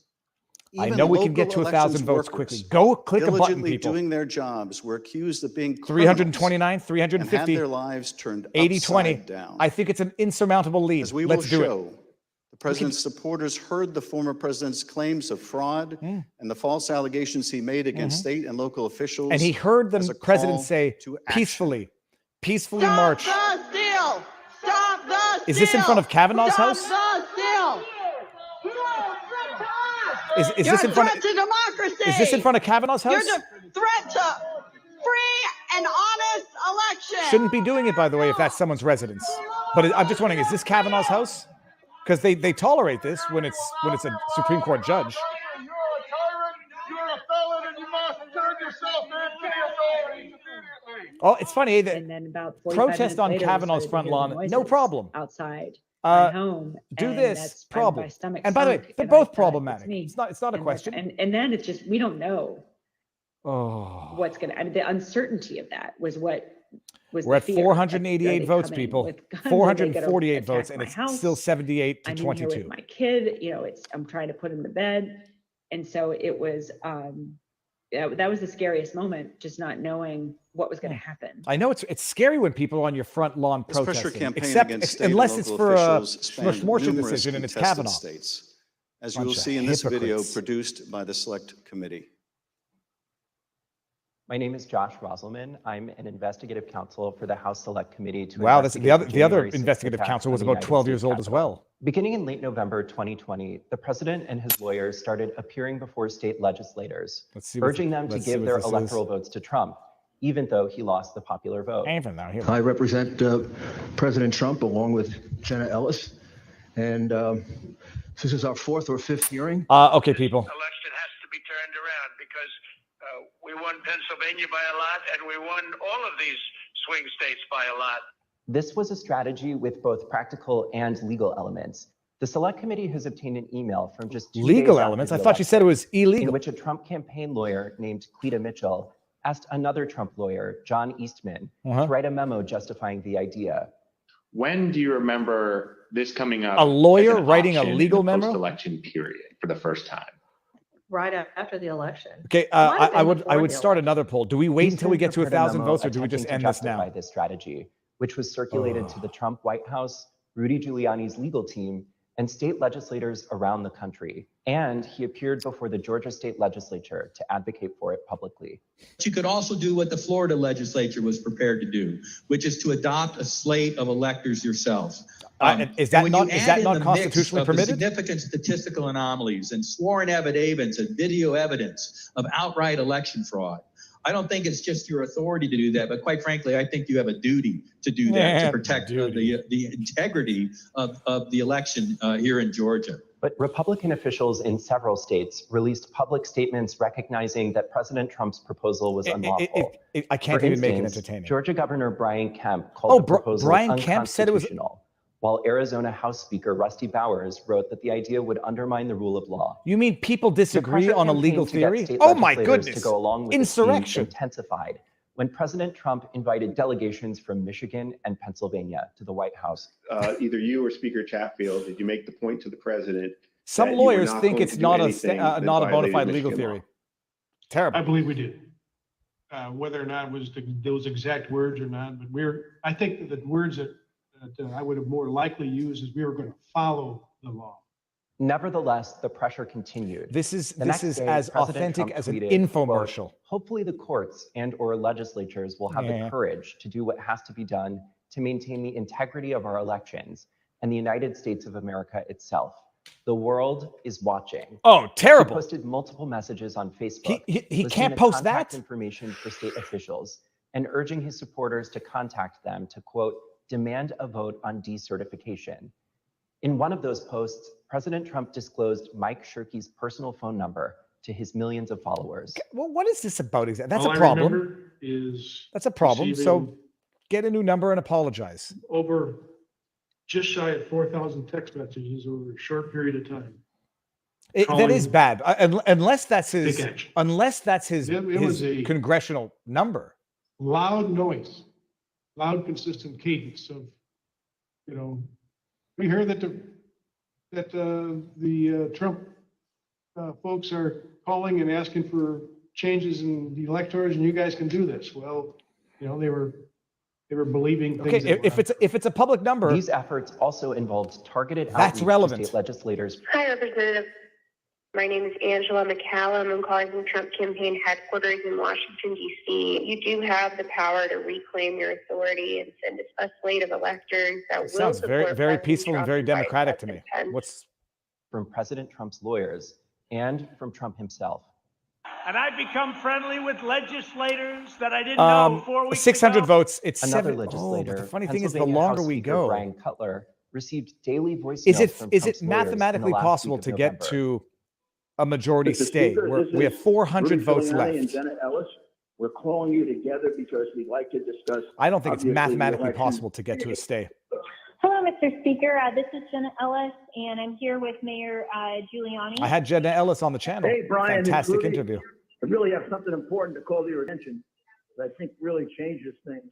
Cutler felt that the outreach was inappropriate and asked his lawyers to tell Rudy Giuliani to stop calling, but Giuliani continued Okay, to but reach out. why was it inappropriate? I understand that you don't want to talk to me. Why was it inappropriate? I just Why did want to he bring feel that it was some facts inappropriate? to your He attention felt that it was and talk to you inappropriate. as a The fellow outreach. Republican. It's not On December 30th, Trump ally Steve Bannon announced a protest at Cutler's home. We're getting on the road and we're going down to Cutler. We're going to start going to offices, and if we have to, we're going to go to homes, and we're going to let them know what we think about them. I don't think it should be allowed, but you allowed it with Kavanaugh.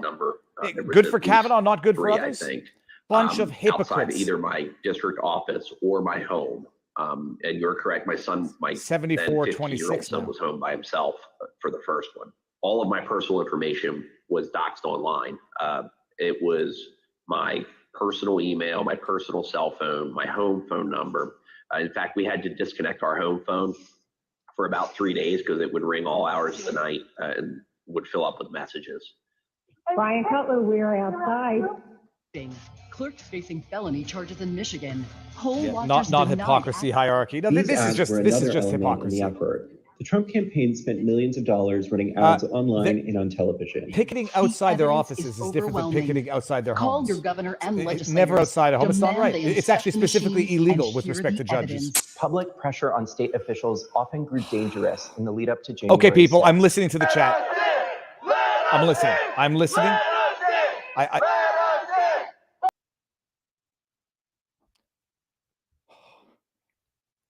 Oh my. Okay. The only thing that I ask now is I'm going to go tweet out and just let everyone know that we're no longer watching this. It's actually insufferable. I have a hard stomach. That's insufferable, malicious propaganda and dishonesty. There's no other way about it. I could script it for you. I could script it so that we don't have to do this. I need to purify my palate from that fecal matter that we just had stuffed in our ears. I just dribbled carbonated water. Okay, hold on. Let me just go tweet and just say we're going to talk about other stuff. Can't do it. And I'm not going back to it ever. Ever. I'm going to go back to it later.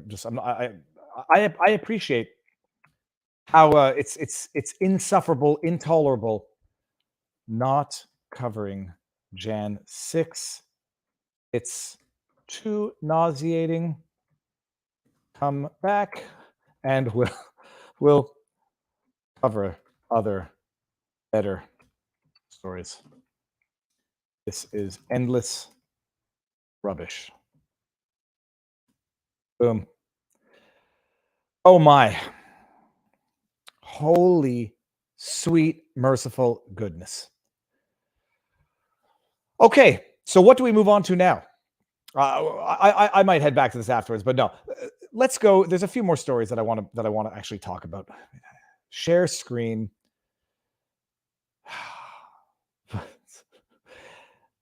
Let's get back to another exploitive story coming out of Tim Miller. Another prime example. Important story in American history than this. This is the most important story in the history of the Republic. These January 6th hearings are remarkable. They are riveting. The hearings last night, they were searing, they were vivid. It was compelling, it was chilling, the videos were chilling, and I think it's going to be historic. This was a historic, compelling hearing. This is very compelling. Remember, these are the people touting what is ultimately the anti-Semitic trope of the big lie, the Hitlerian concept of the big lie. These are the people accusing others of the big lie. The lie is, say something so egregious and so shocking that no reasonable person could think that someone would have the audacity to lie. Repeat it often enough, and eventually people will believe it. Compelling television because it's a very compelling hearing, and it's compelling. It's must-see Compelling. TV. I've been texting with a number of sources. Cross state lines. Cross state lines. What was the other one? Power through it. Power through it. Once you see it, this is called a leitmotif. It's a recurring theme. And it's done mutatis mutandis in other circumstances. Does everyone remember the power through it supercut? The across state lines supercut? I was texting people live during the hearing. The words that I was hearing from them were stomach-turning, riveting, compelling. One senator told me that he had a lump in his throat as he was watching the video. That's called vomit from lies. And hearing this testimony.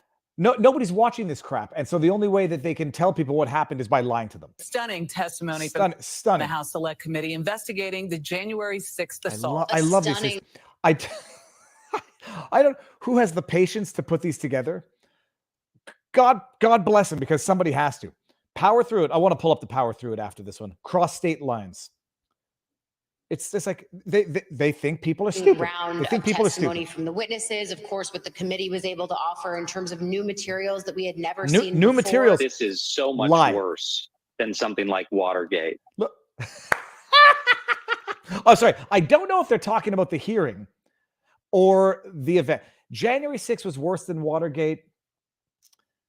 I mean, the reasons for which they are serious are different in nature.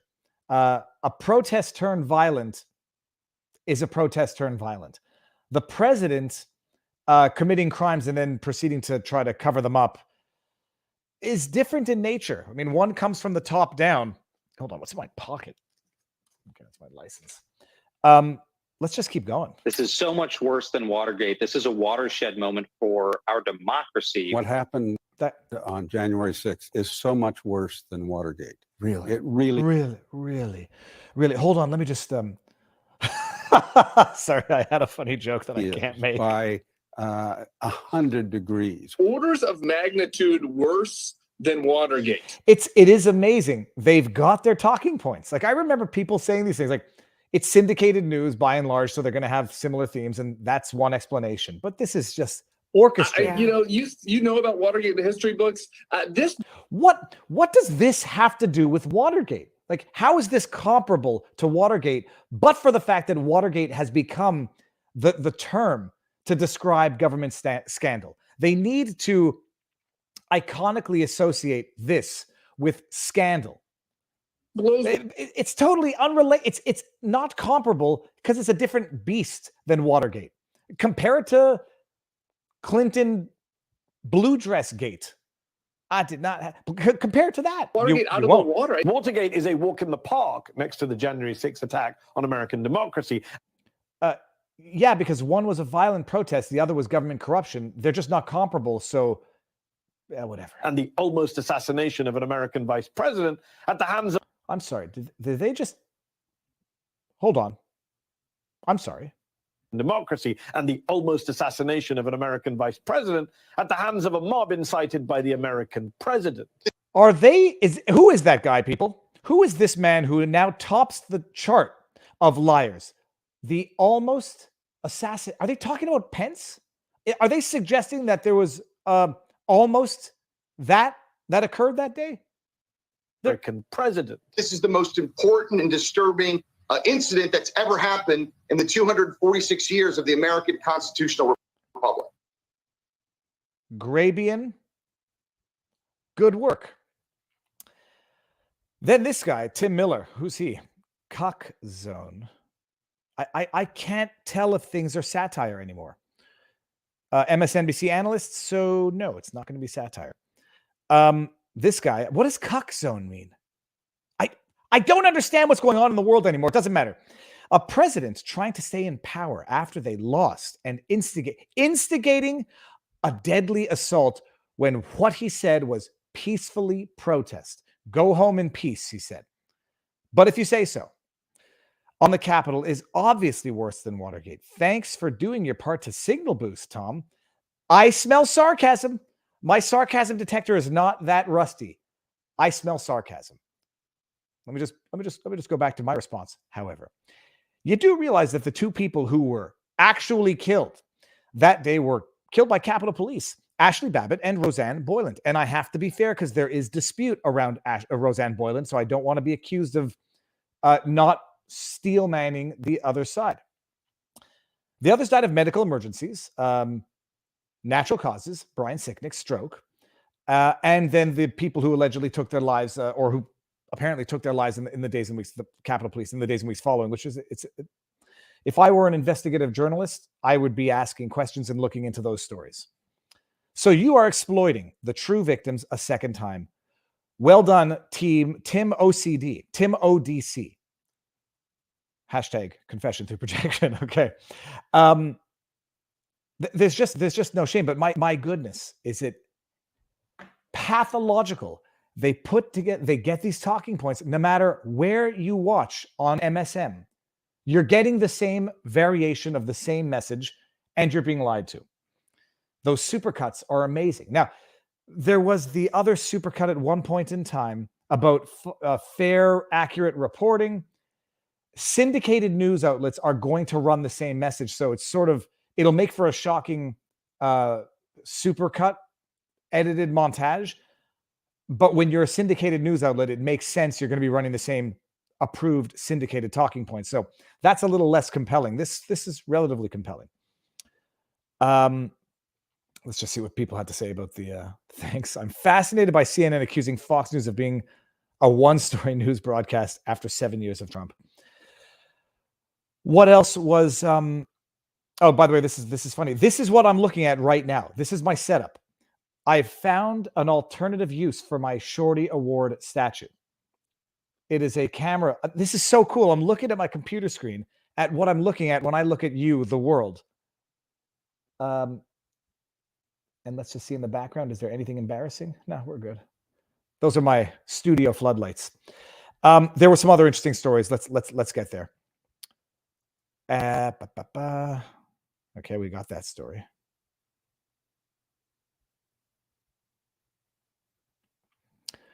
Well, let's go back to apparently I was not seeing the last 2 minutes. You were not seeing the last 2 minutes of Colbert. So let's just go back and see this here. Or not. Are my interwebs still working? Have I been kicked off the interwebs? Okay, there we go. Quick question. Question. How was your weekend? Okay, forget that. We got that part yet. Now, for anybody who didn't see this. It's really Conant's fault. It's really Conant's fault. Did you guys see the guitarist? Like, is this as of where we left off when I thought you guys were seeing what I was seeing? Let me see here. You know? Now, it's predictable why these TV talkers are talking like this on the TV. They want to talk about something other than the January 6th hearings on the actual seditionist insurrection that led to the deaths of multiple people. These effing liars. And by the way, there's some concealed projection in here. These people, these politicians, only want to talk about January 6th because they absolutely do not want to talk about the lamentable state of the world, of the economy, of inflation, of gas prices. They don't want to talk about the spike in crime across the country. Canada and the US, they want to talk about anything else. And so the only way to do it is to make this molehill into Mount Everest. And the injury of over 140 police officers, but drawing any equivalence between rioters storming our Capitol to prevent the counting of electoral ballots and a cigar-chomping toy dog is a shameful and grotesque insult to the memory of everyone who died. Yeah, this is when I told you about when I mentioned that this is just a way to shield them from any criticism whatsoever. If ever you accuse them of doing anything, but there was something more serious that someone else did, and by focusing on me, you're ignoring that. It's what children do. And it obscenely trivializes the service and the courage the Capitol Police showed on that terrible day. Why weren't there more? Why were they understaffed? Oh yeah, COVID. They didn't know they needed to protect the Capitol building despite what happened earlier. But who knows? Who knows? Maybe there was a vast conspiracy to overthrow the government of the United States with a rubber Rottweiler. After all, Thursday night, the night that they were detained, was the 50th anniversary of the Watergate break-in. Are we supposed to believe that was a coincidence? Yes. By the way, this is what it means to actually be able to see things anew. This is when I said, if my eyes ever look dead, dishonest, insincere like that, please let me know. Is it a coincidence that it was on the 50th anniversary of Watergate? Hold on one second. Hold on one second. Watergate dates. June 17, 1972. 72, 82, 92, 02, 12, 22. That is the 50th year anniversary. Is it a coincidence? Thank you for pointing it out, Stephen. No, it's not an incident. It's not a coincidence. You were deliberately there on the 50th year anniversary because Watergate is the talking point. Let's put this all together in real time together. It wasn't a coincidence. You did it on purpose. And that's one of the reasons why they probably dated this the way they did, so they can loop it all together and make it Watergate. It's actually stunningly amazing. I didn't even know that it was the 50th anniversary of Watergate, but my goodness, what a convenient timing for all of this. Qu'est-ce qui se passe ici? Oh, tabarnouche. Anyways, we don't need that anymore. We're done with that. Yeah, not a coincidence. And thank you for pointing it out, actually, Colbert. It was deliberate. It was planned. And you actually made me realize it was by your joke that it was just an accident coincidence. There are no coincidences, but there are no accidents. Hold on. What does Steve Bannon say? There are no coincidences, but there are no... crap, I'll find it in a second. 2 super chats that I missed. Rakeda 620 stream blocked Canada. Is this the start? We're going to go see that if that's the case. I didn't know about that. And this is for dropping the garbage propaganda. Am Chotrod, thank you very much. Hold on. We're going to do 2 things right now. First, I'm going to get rid of that super chat. Thank you. Give me the head there. Boom. So, YouTube. Can't go back to it. Avoid the temptation. Raketa Law. And let's just see. January 20 is yesterday. Raketa Law. Got it. Thank you. And let's just see. How do I get to videos? Videos here. 1 year ago. 10 days ago. Where how do I just find yesterday's stream? What is my problem? Sort by date added newest. Dude, am I not, are we not seeing it because it's... Okay, I'll have to figure that out. I don't know what that means. I'll have to figure out what that's about. But let's go back. So Stephen Colbert, thank you for making us realize it wasn't a coincidence. You were there on the 50th anniversary for a reason, and that is conveniently, I guess, why the worse than Watergate talking point is making the rounds. It all makes sense. Colbert and his lies about his team getting arrested. Where's the article? Where is the article? If I didn't link the article, that would be my problem. Do we care about this article? Let's just go get the article, and we're going to go Colbert team arrested Capitol. I think it's this. Okay.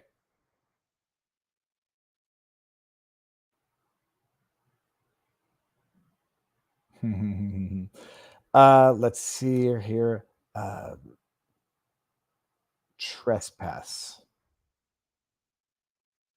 The Guardian. Yeah, I think it was in the Guardian. Okay. Yes, I'm happy.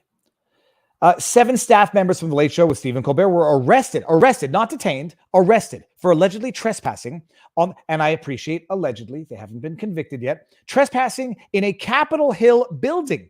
I thought he said they weren't in the Capitol building. On Thursday night, authorities have said all 7 were each charged with unlawful entry. We don't care about that. The building was closed to the public at the time, and Capitol Police said they had asked the group to leave the grounds earlier in the day. The group were unescorted and without congressional ID in a hallway on the 6th floor.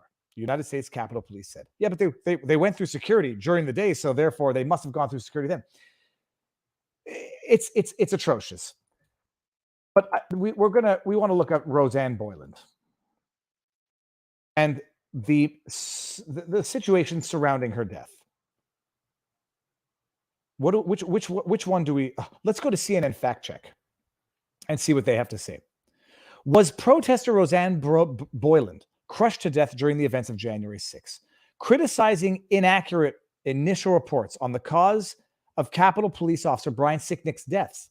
Heiss then attempted to counter the narrative that pro-Trump supporters were the ones causing the violence on January 6th. In fact, it was Trump supporters who lost their lives that day, not Trump supporters who were taking the lives of others. Heiss. Who do we know who Heiss is? Heiss. Okay.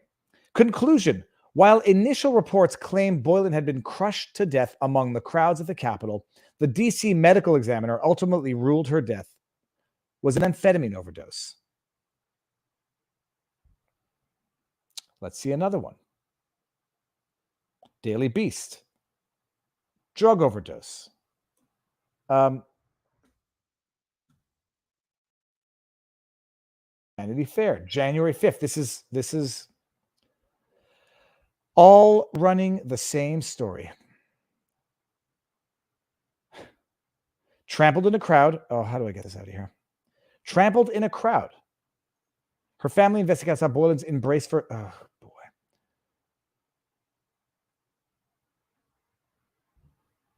Anyways, there is, as the crowd retreated, many fell on top of the other. Anderson got crushed under a pile of about 30 people, he said. Next to him was the woman he had seen earlier. She was screaming a little bit and yelling for help, he recalled. But then she went quiet. And there's videos out there. But the fact checkers conclude that she passed away from an amphetamine overdose. It's impossible to know. I mean, you can never know. You can just read from as many sources as possible and hope to be able to come to some sort of remote assessment of the truth. But the media, I mean, they're so happy that people did in fact die, because now they get to exploit those victims yet again to say it was look how violent it was, look what we had to do. And this was my response, in as much as anyone's going to read it. So much wrong with this. This is Colbert's video. There was no insurrection. Exhibit A. And again, let's just do this so I can get back to it more easily. Don't trust me. Don't trust me. Verify me. You might end up trusting me. Scant evidence, FBI insurrection. Don't trust me, but you'll end up trusting me. But verify nonetheless. This is Reuters. Remember everything they're saying. Insurrection, coordinated, violent. What's the date? August 20th. So this is a year ago. So if anybody wants to say, well, now there's charges of conspiracy to commit sedition, therefore, we'll choose to believe. Exclusive. FBI finds scant evidence U.S. Capitol attack was coordinated. Sources. The FBI has found scant evidence that the January 6th attack on the Capitol was a result of an organized plot to overturn the presidential election result, according to 4 current and former law enforcement officials. Okay. Though federal officials have arrested more than 570 people, the FBI at this point believes the violence was not centrally coordinated by far-right groups or prominent supporters of then-President Donald Trump, according to sources. I don't like sources, so I'll take that with a grain of salt as well, who have been either directly involved or briefed. But we have a name. 90 to 95% of these are one-off cases, said a former senior law enforcement official with knowledge of the investigation. Then you have 5% maybe of these militia groups that were more closely organized, but there was no grand scheme with Roger Stone and Alex Jones and all of these people to storm the Capitol and take hostages. Not only was there not, by the way, anonymous source, Alex Jones was out there, said, don't go, it's a setup. He was there on video, and lucky for him. Don't go, this is a setup. I guess you leave it for people to have lived long enough to have seen things, to maybe maybe rightly and sometimes maybe wrongly see things, but he saw something that led him to say that. So no evidence, scant evidence. And the only evidence that there is now, who was it? Who was it that was charged? Just going to do this in real time. Conspiracy to commit sedition. Jan 6. Who was it? It was that guy. Here we go. Just on the eve of this hearing, by the way, it's surely just a coincidence. Surely it's just a coincidence. It's not, and stop calling me Shirley. Surely it's just a coincidence. On the eve of the hearings, they come up with these charges. How many days later? January 2021 to January 2022 is a year. That's 360 days plus 5 months. But a year and a half later, they come up with these charges. And just a coincidence. I'm sure the timing is 50th year anniversary of Watergate, which I didn't know, but thanks for letting me know. Proud Boys leader and top members charged with seditious conspiracy over January 6th. I went through the indictment. It's not to say that the indictment is not serious. The indictment is serious. Conspiracy to commit sedition. The allegations in the indictment are serious. The charges, I do wonder if anyone has ever been charged. How many people have been charged with conspiracy to commit sedition? The Justice Department on Monday charged the head of the Proud Boys, Enrique Tarrio, and 4 other leaders with seditious conspiracy in the January 6th attack on the Capitol, escalating the criminal case against the far-right extremist group.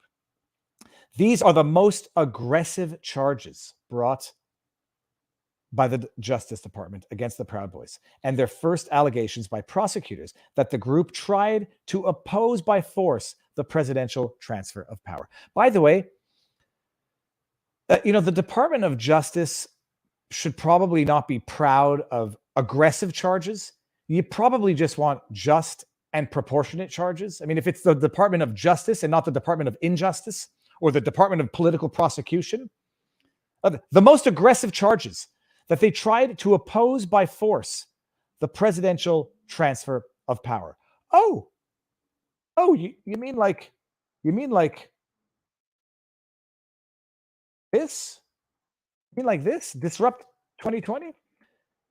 Was an organization that protested and attempted to disrupt events of the presidential inauguration of the 45th president of the United States, which occurred on January 2017. Huh. It's interesting. The most aggressive charges. Where was the paragraph? Most aggressive charges of a group that tried to oppose by force. Do I want to order that? I don't need a bikini. Oppose by force the transfer of power. Let's just fast forward. Disrupt 2020 was an organization that protested and attempted to disrupt events of the presidential inauguration. It attempted to disrupt the transfer of presidential power. Did they face aggressive charges? Did they face political persecution, solitary confinement, 500 days pretrial detainment? I don't know. Let's just see here. Let's just see. Disrupt 2020. No, disrupt. It was a J20. Dropped charges. Charges dropped against all. No, not paying. Sorry, dude. J20 case ends in dropped charges after prosecutor caught hiding evidence. Interesting.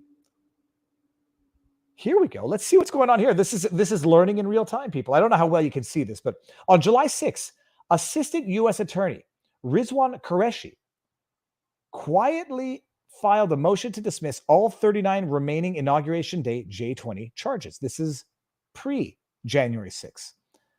Remember, J20 to disrupt the inauguration transfer of presidential power. Charges dropped quietly. I want to see something. I want to see who appointed Rizwan, and I want to see what evidence was withheld. The motion simply said, after further review, the United States, in the exercise of its discretion, here their discretion is to drop the charges. In January 6, 2021, it's to find the most aggressive charges, has determined that these matters should be dismissed without prejudice, okay, meaning they can refile. DC such Oh, sorry. This is a sentence, so I can't. Without prejudice means the prosecutors can refile charges at their discretion at any time within the statute of limitation, which appears to be 6 years for felonies in DC, yada, yada. The motion being filed on Friday afternoon was not surprising since the prosecution had a lot of reason to want these cases to fade away, namely the fact that the lead prosecutor had been caught hiding evidence. Let's see this. As I reported at the end of the second J20 trial, the prosecutors once again failed to secure any convictions at trial. These failures were despite the lead prosecutor, Jennifer Kirchhoff, making melodramatic claims that the participants in the anti-capitalist, anti-fascist march to contest Trump's inauguration had acted as a sea of black to terrorize and destroy downtown DC, et cetera, et cetera. We just see one thing here. Let's just see something here. This is the prosecutor that dropped the charges. Who appointed? So I guess the individual is no longer. We'll get to that later. Let's actually see what was the evidence. What was the evidence? Evidence. Hiding evidence. Prosecutor maintained this story until pretrial motions for upcoming trial blocks were heard in the courtroom while the May 14 trial was underway in another. These motions forced the prosecutor to admit facts that exposed their hiding of evidence in violation of Brady obligations. Turns out they had also edited out a conversation that the undercover operative had with an unwitting activist about how the leaders didn't know anything about the upper echelon stuff. Interesting, and applies mutatis mutandis, which seemed to mean violence or property destruction. The statement clearly was not advantageous to the state's claim that the video established the conspiracy to riot and commit property destruction. The judge was feared. Okay, it's fascinating. This is January 2017. Now, what were we doing here? No, that was not it.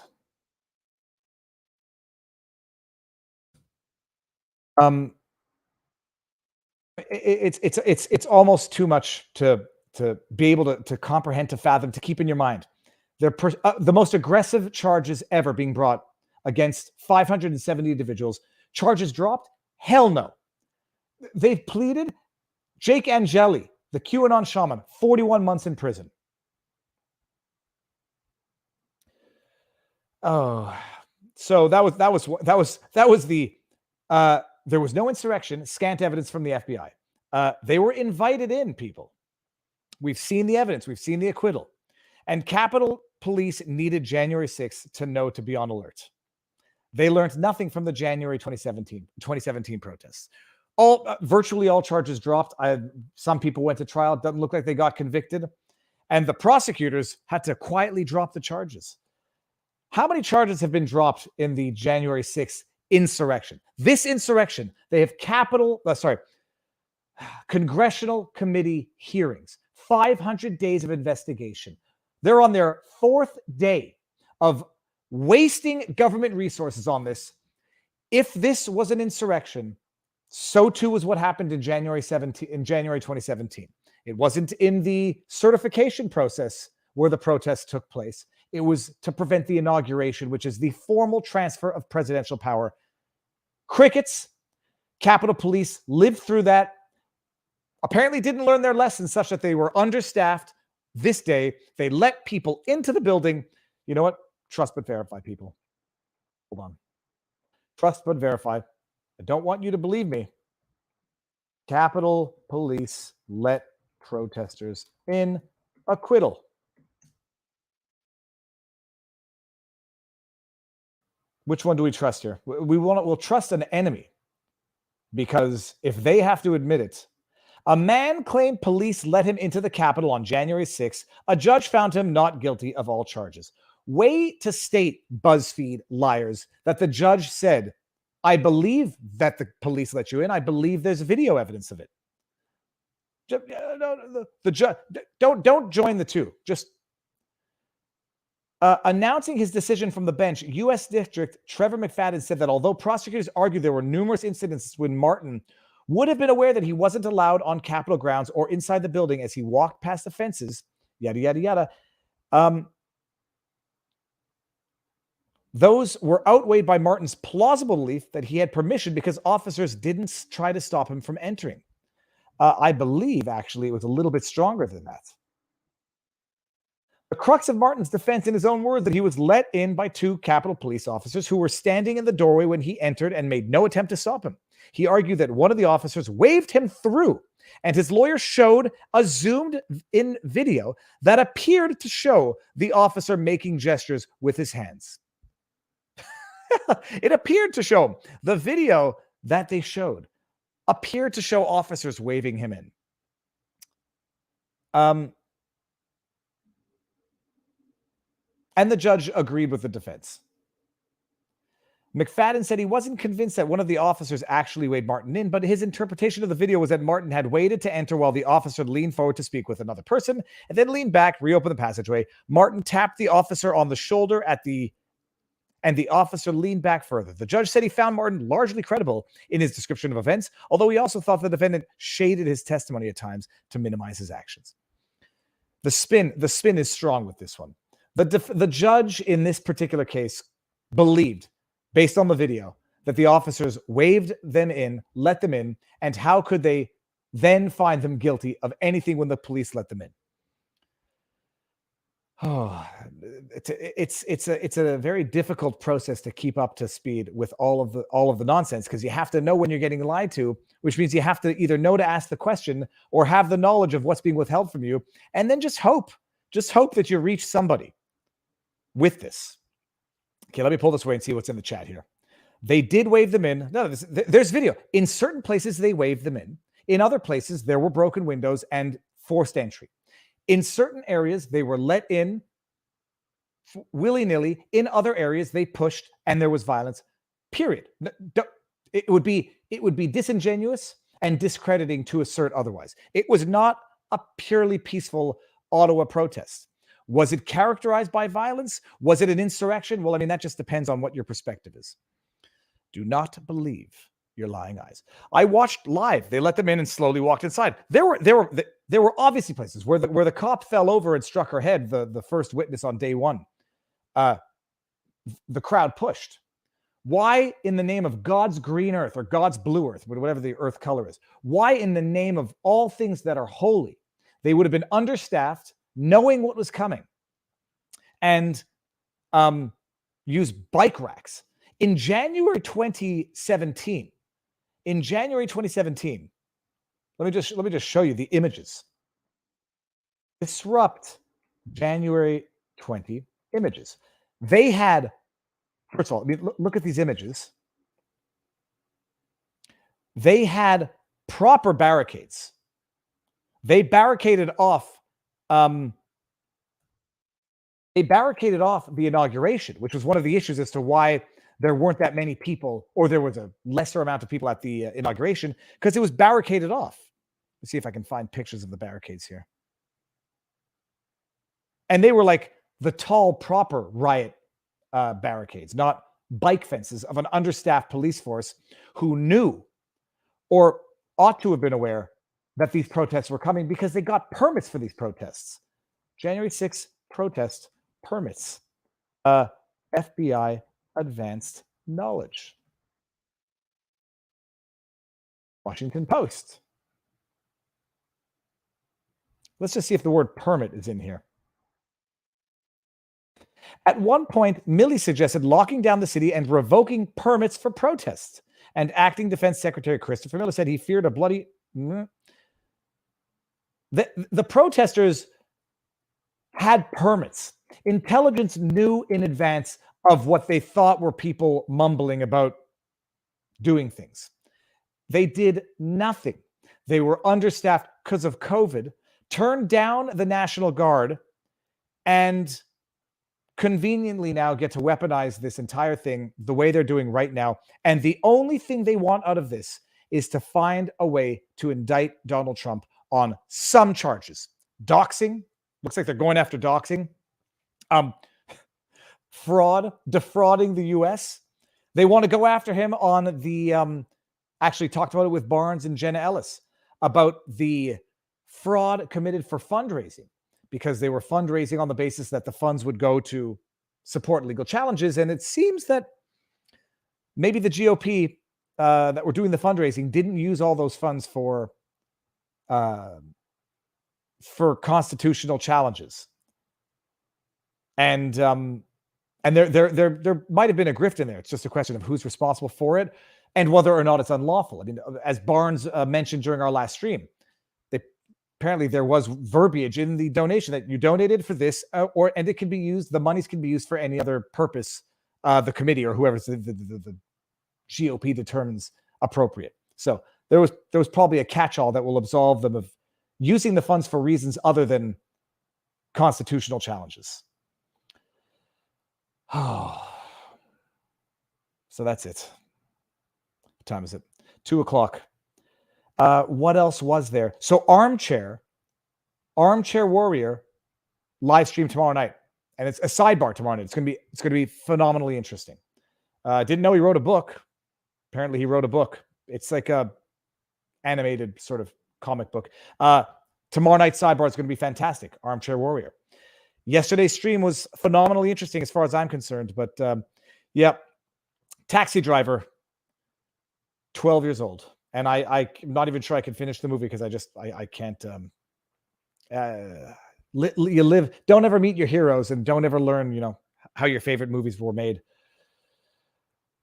All right, people, I think that should be good for the day. We don't have, well, you know what? Let's go with this, actually. One last one. A tweet from Sam Street. Sam Street, sports journalist and Watford FC fan, tweeted out yesterday, Ukraine has permanently banned the opposition party in Ukraine. And I responded to that, and someone said, the tweet's misleading. The tweet is misleading because they banned a party with ties to Russia. And I said, if anything, the tweet is misleading because they banned 11 opposition parties allegedly with ties to Russia. But it's just another example, another illustration of either the hierarchy or the hypocrisy, depending on how you want to look at it. It's literally violating democracy to preserve democracy. When Putin bans journalists, it's authoritarianism. When Justin Trudeau and Zelensky do it, it's preserving democracy. And that was in respect of banning outlets that oppose Zelensky. Zelensky can do it because it's to preserve free speech and it's to preserve democracy. Ukraine can ban opposition parties and it's to preserve democracy. It's fine. But they're opposition parties with ties to Russia. And I guarantee you one thing. I don't guarantee it. I suspect it. It is only going to be a matter of time before Trudeau tries to do something similar here. Ban opposition parties or ban candidates if they have ties to Russia, if they have extremist views, if they have been hate speech online. Ban them. Ban them in the name of democracy.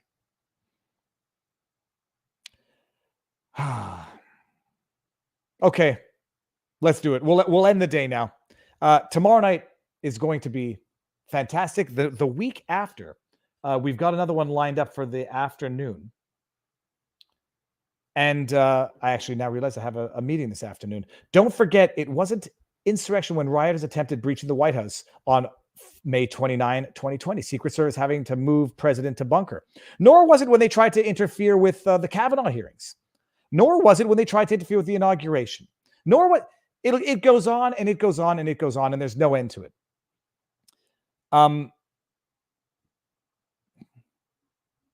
But there will always be. But that was a great. Thank you very much, Beth Noyes. Thank you. Great chat, Viva. Yeah, I'll go back and listen to that torturous stuff now, just so I can know what's going on and know what, if there's a clip to do something interesting with. But it is too much to listen to because it's an insult. It's an insult to intelligence. It's an insult to honesty. But now, Kavanaugh hearings, interrupt those. No harm, no foul. All charges dropped. Interrupt Trump's inauguration. No harm, no foul. All charges dropped. Interrupt the certification. Insurrection. 500 days investigation. 4 days of public hearings. Demonize divide, squander government resources, protest in front of delegates' homes, January 2021. That's terrible. That's illegal, unlawful protest. People felt threatened. Protest on the front lawn of Justice Kavanaugh. You can break the law so long as you do it peacefully. Coming out of the words of what's her face, press secretary and the president. Can you believe in this January 6th hearing, they're complaining about protests on the front lawns of policymakers or lawmakers, while simultaneously sanctioning, in the sense of authorizing, permitting, condoning protests on the front lawn of Kavanaugh, while they're waiting on perhaps one of the most important decisions in the history of America to be issued. Nothing to see here. It's totally normal. It's bad kabuki theater. The fro is on fire. Oh yeah, drop a thumbs up before you go. So what else? So tomorrow I'm going to be in Ottawa, live streaming. I'm not sure exactly how it's going to work. I'm going to meet James Topp. We're going to do an exclusive interview. I don't know where we're going to do it. Some other people might pop in if I can get some interesting guests to pop in, but I'll walkie-talkie. It'll be fun. And then tomorrow night, Armchair Warrior. It's going to be good. Dennis Kearney, super sticker. Thank you very much. Get some air. Go to the post office, dude. Oh, yes. I have something waiting at the post office. I will go to the post office. I will get an energy drink, but it will not be a Red Bull. It'll be something healthy. Mate yerba. Mate yerba. Whatever that's, you know what I'm saying? Whatever that drink is. Yeah, I'm going to do it. Dislike and unsubscribe. Alt-right propaganda has no place in civil society. Carly Ellison, thank you very much for your thoughtful, factually based comment. Everyone is welcome here, even you, Carly. But if I have made any mistake on any factual element today, I invite you sincerely and openly to say where, when, and if I, in fact, made a mistake, I will correct myself, as I always do. Watching from Ireland, keep up the good work. Thank you very much. Let's see here. Viva. The Jan 6 coverage was puking coverage. Just think about those. No, the people are still in jail. Pat King, still in jail. Pat King is up to 118 days in Canada for mischief. Some of these people, what is it? 500 days in jail? There's nothing that can make it make sense, given the disparate treatment from similar circumstances. I would not have tolerated. I would have been publicly and vehemently opposed to even the protesters in the Disrupt January 20 being held under these conditions. Bail where appropriate, speedy trial, proportionate fair punishment for Disrupt J20 and for anyone who broke the law on January 6. I would not tolerate this injustice against my worst enemies, because that would make me worse than my enemy. And it's they listen to these people at that committee just sit there and stroke each other's egos, say how important they all are, make themselves important. Libs and their media want everyone to watch 6 hearing. Why anyone falling for their wishes? I don't think you know what I got to tell you, the fewer people that watch it, the better in a way, but not the better, because I left you a super chat, May 20. I'm going to Google what this, I'm just going to screenshot this and go look it up. I think I know what you're talking about, but I don't know enough offhand to actually say anything about it. Oh, God. Stomach churning, vomitus. Okay, people. So I will see you all tomorrow and see you tomorrow night. So it'll be a big day tomorrow, and we'll carry on with the week. Viva clips for clips, Viva family for random stuff, vivabarneslaw.locals.com for support.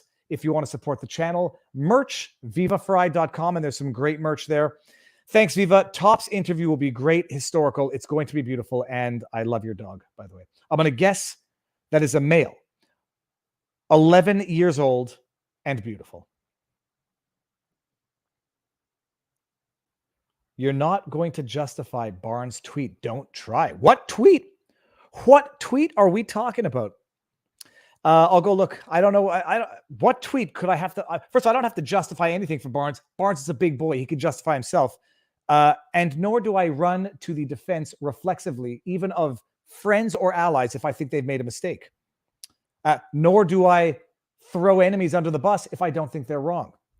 Principles, conscience, a fear of a cosmic overwatching eye. I want to see the tweet too. Okay, hold on. We're not leaving yet. I got time before my next meeting, and I want to see what this tweet is. What tweet? Yerba mate. Yerba mate is what it's called. Do we see this? Okay, we see this here. Let's go to the Twitter, and I think we go to Robert_Banj. Banj. No, that's not. Unless he's. You know what? Hold on. We're gonna exit. Dude, I'm going risky. I'm going not in incognito. No, that's still incognito. Oh gosh, darn it. Taco Tuesday. So here, this should not be incognito. Okay, that's me. Okay, that's me here. Go to Twitter. Let's go to Barnes, and let's see if Barnes. Oh, it's Barnes_law. Okay, so he has not been suspended. Let's go through his tweets, people, and see if nothing disabuses you of reference to the Ivy League than actually attending the Ivy League. Surely that can't be the tweet. Putin's price hike is such a comically dumb phrase, like he's hiding behind the shelves in a grocery store, making up the price of oatmeal. Okay, what could have been the tweet? Democracy. That's it? Okay, no, that can't be it. And it can't be a retweet, so I presume it has to be a tweet. All right, you know what? Can't do it. Whoever knows what tweet we're talking about, let me know, and we'll see.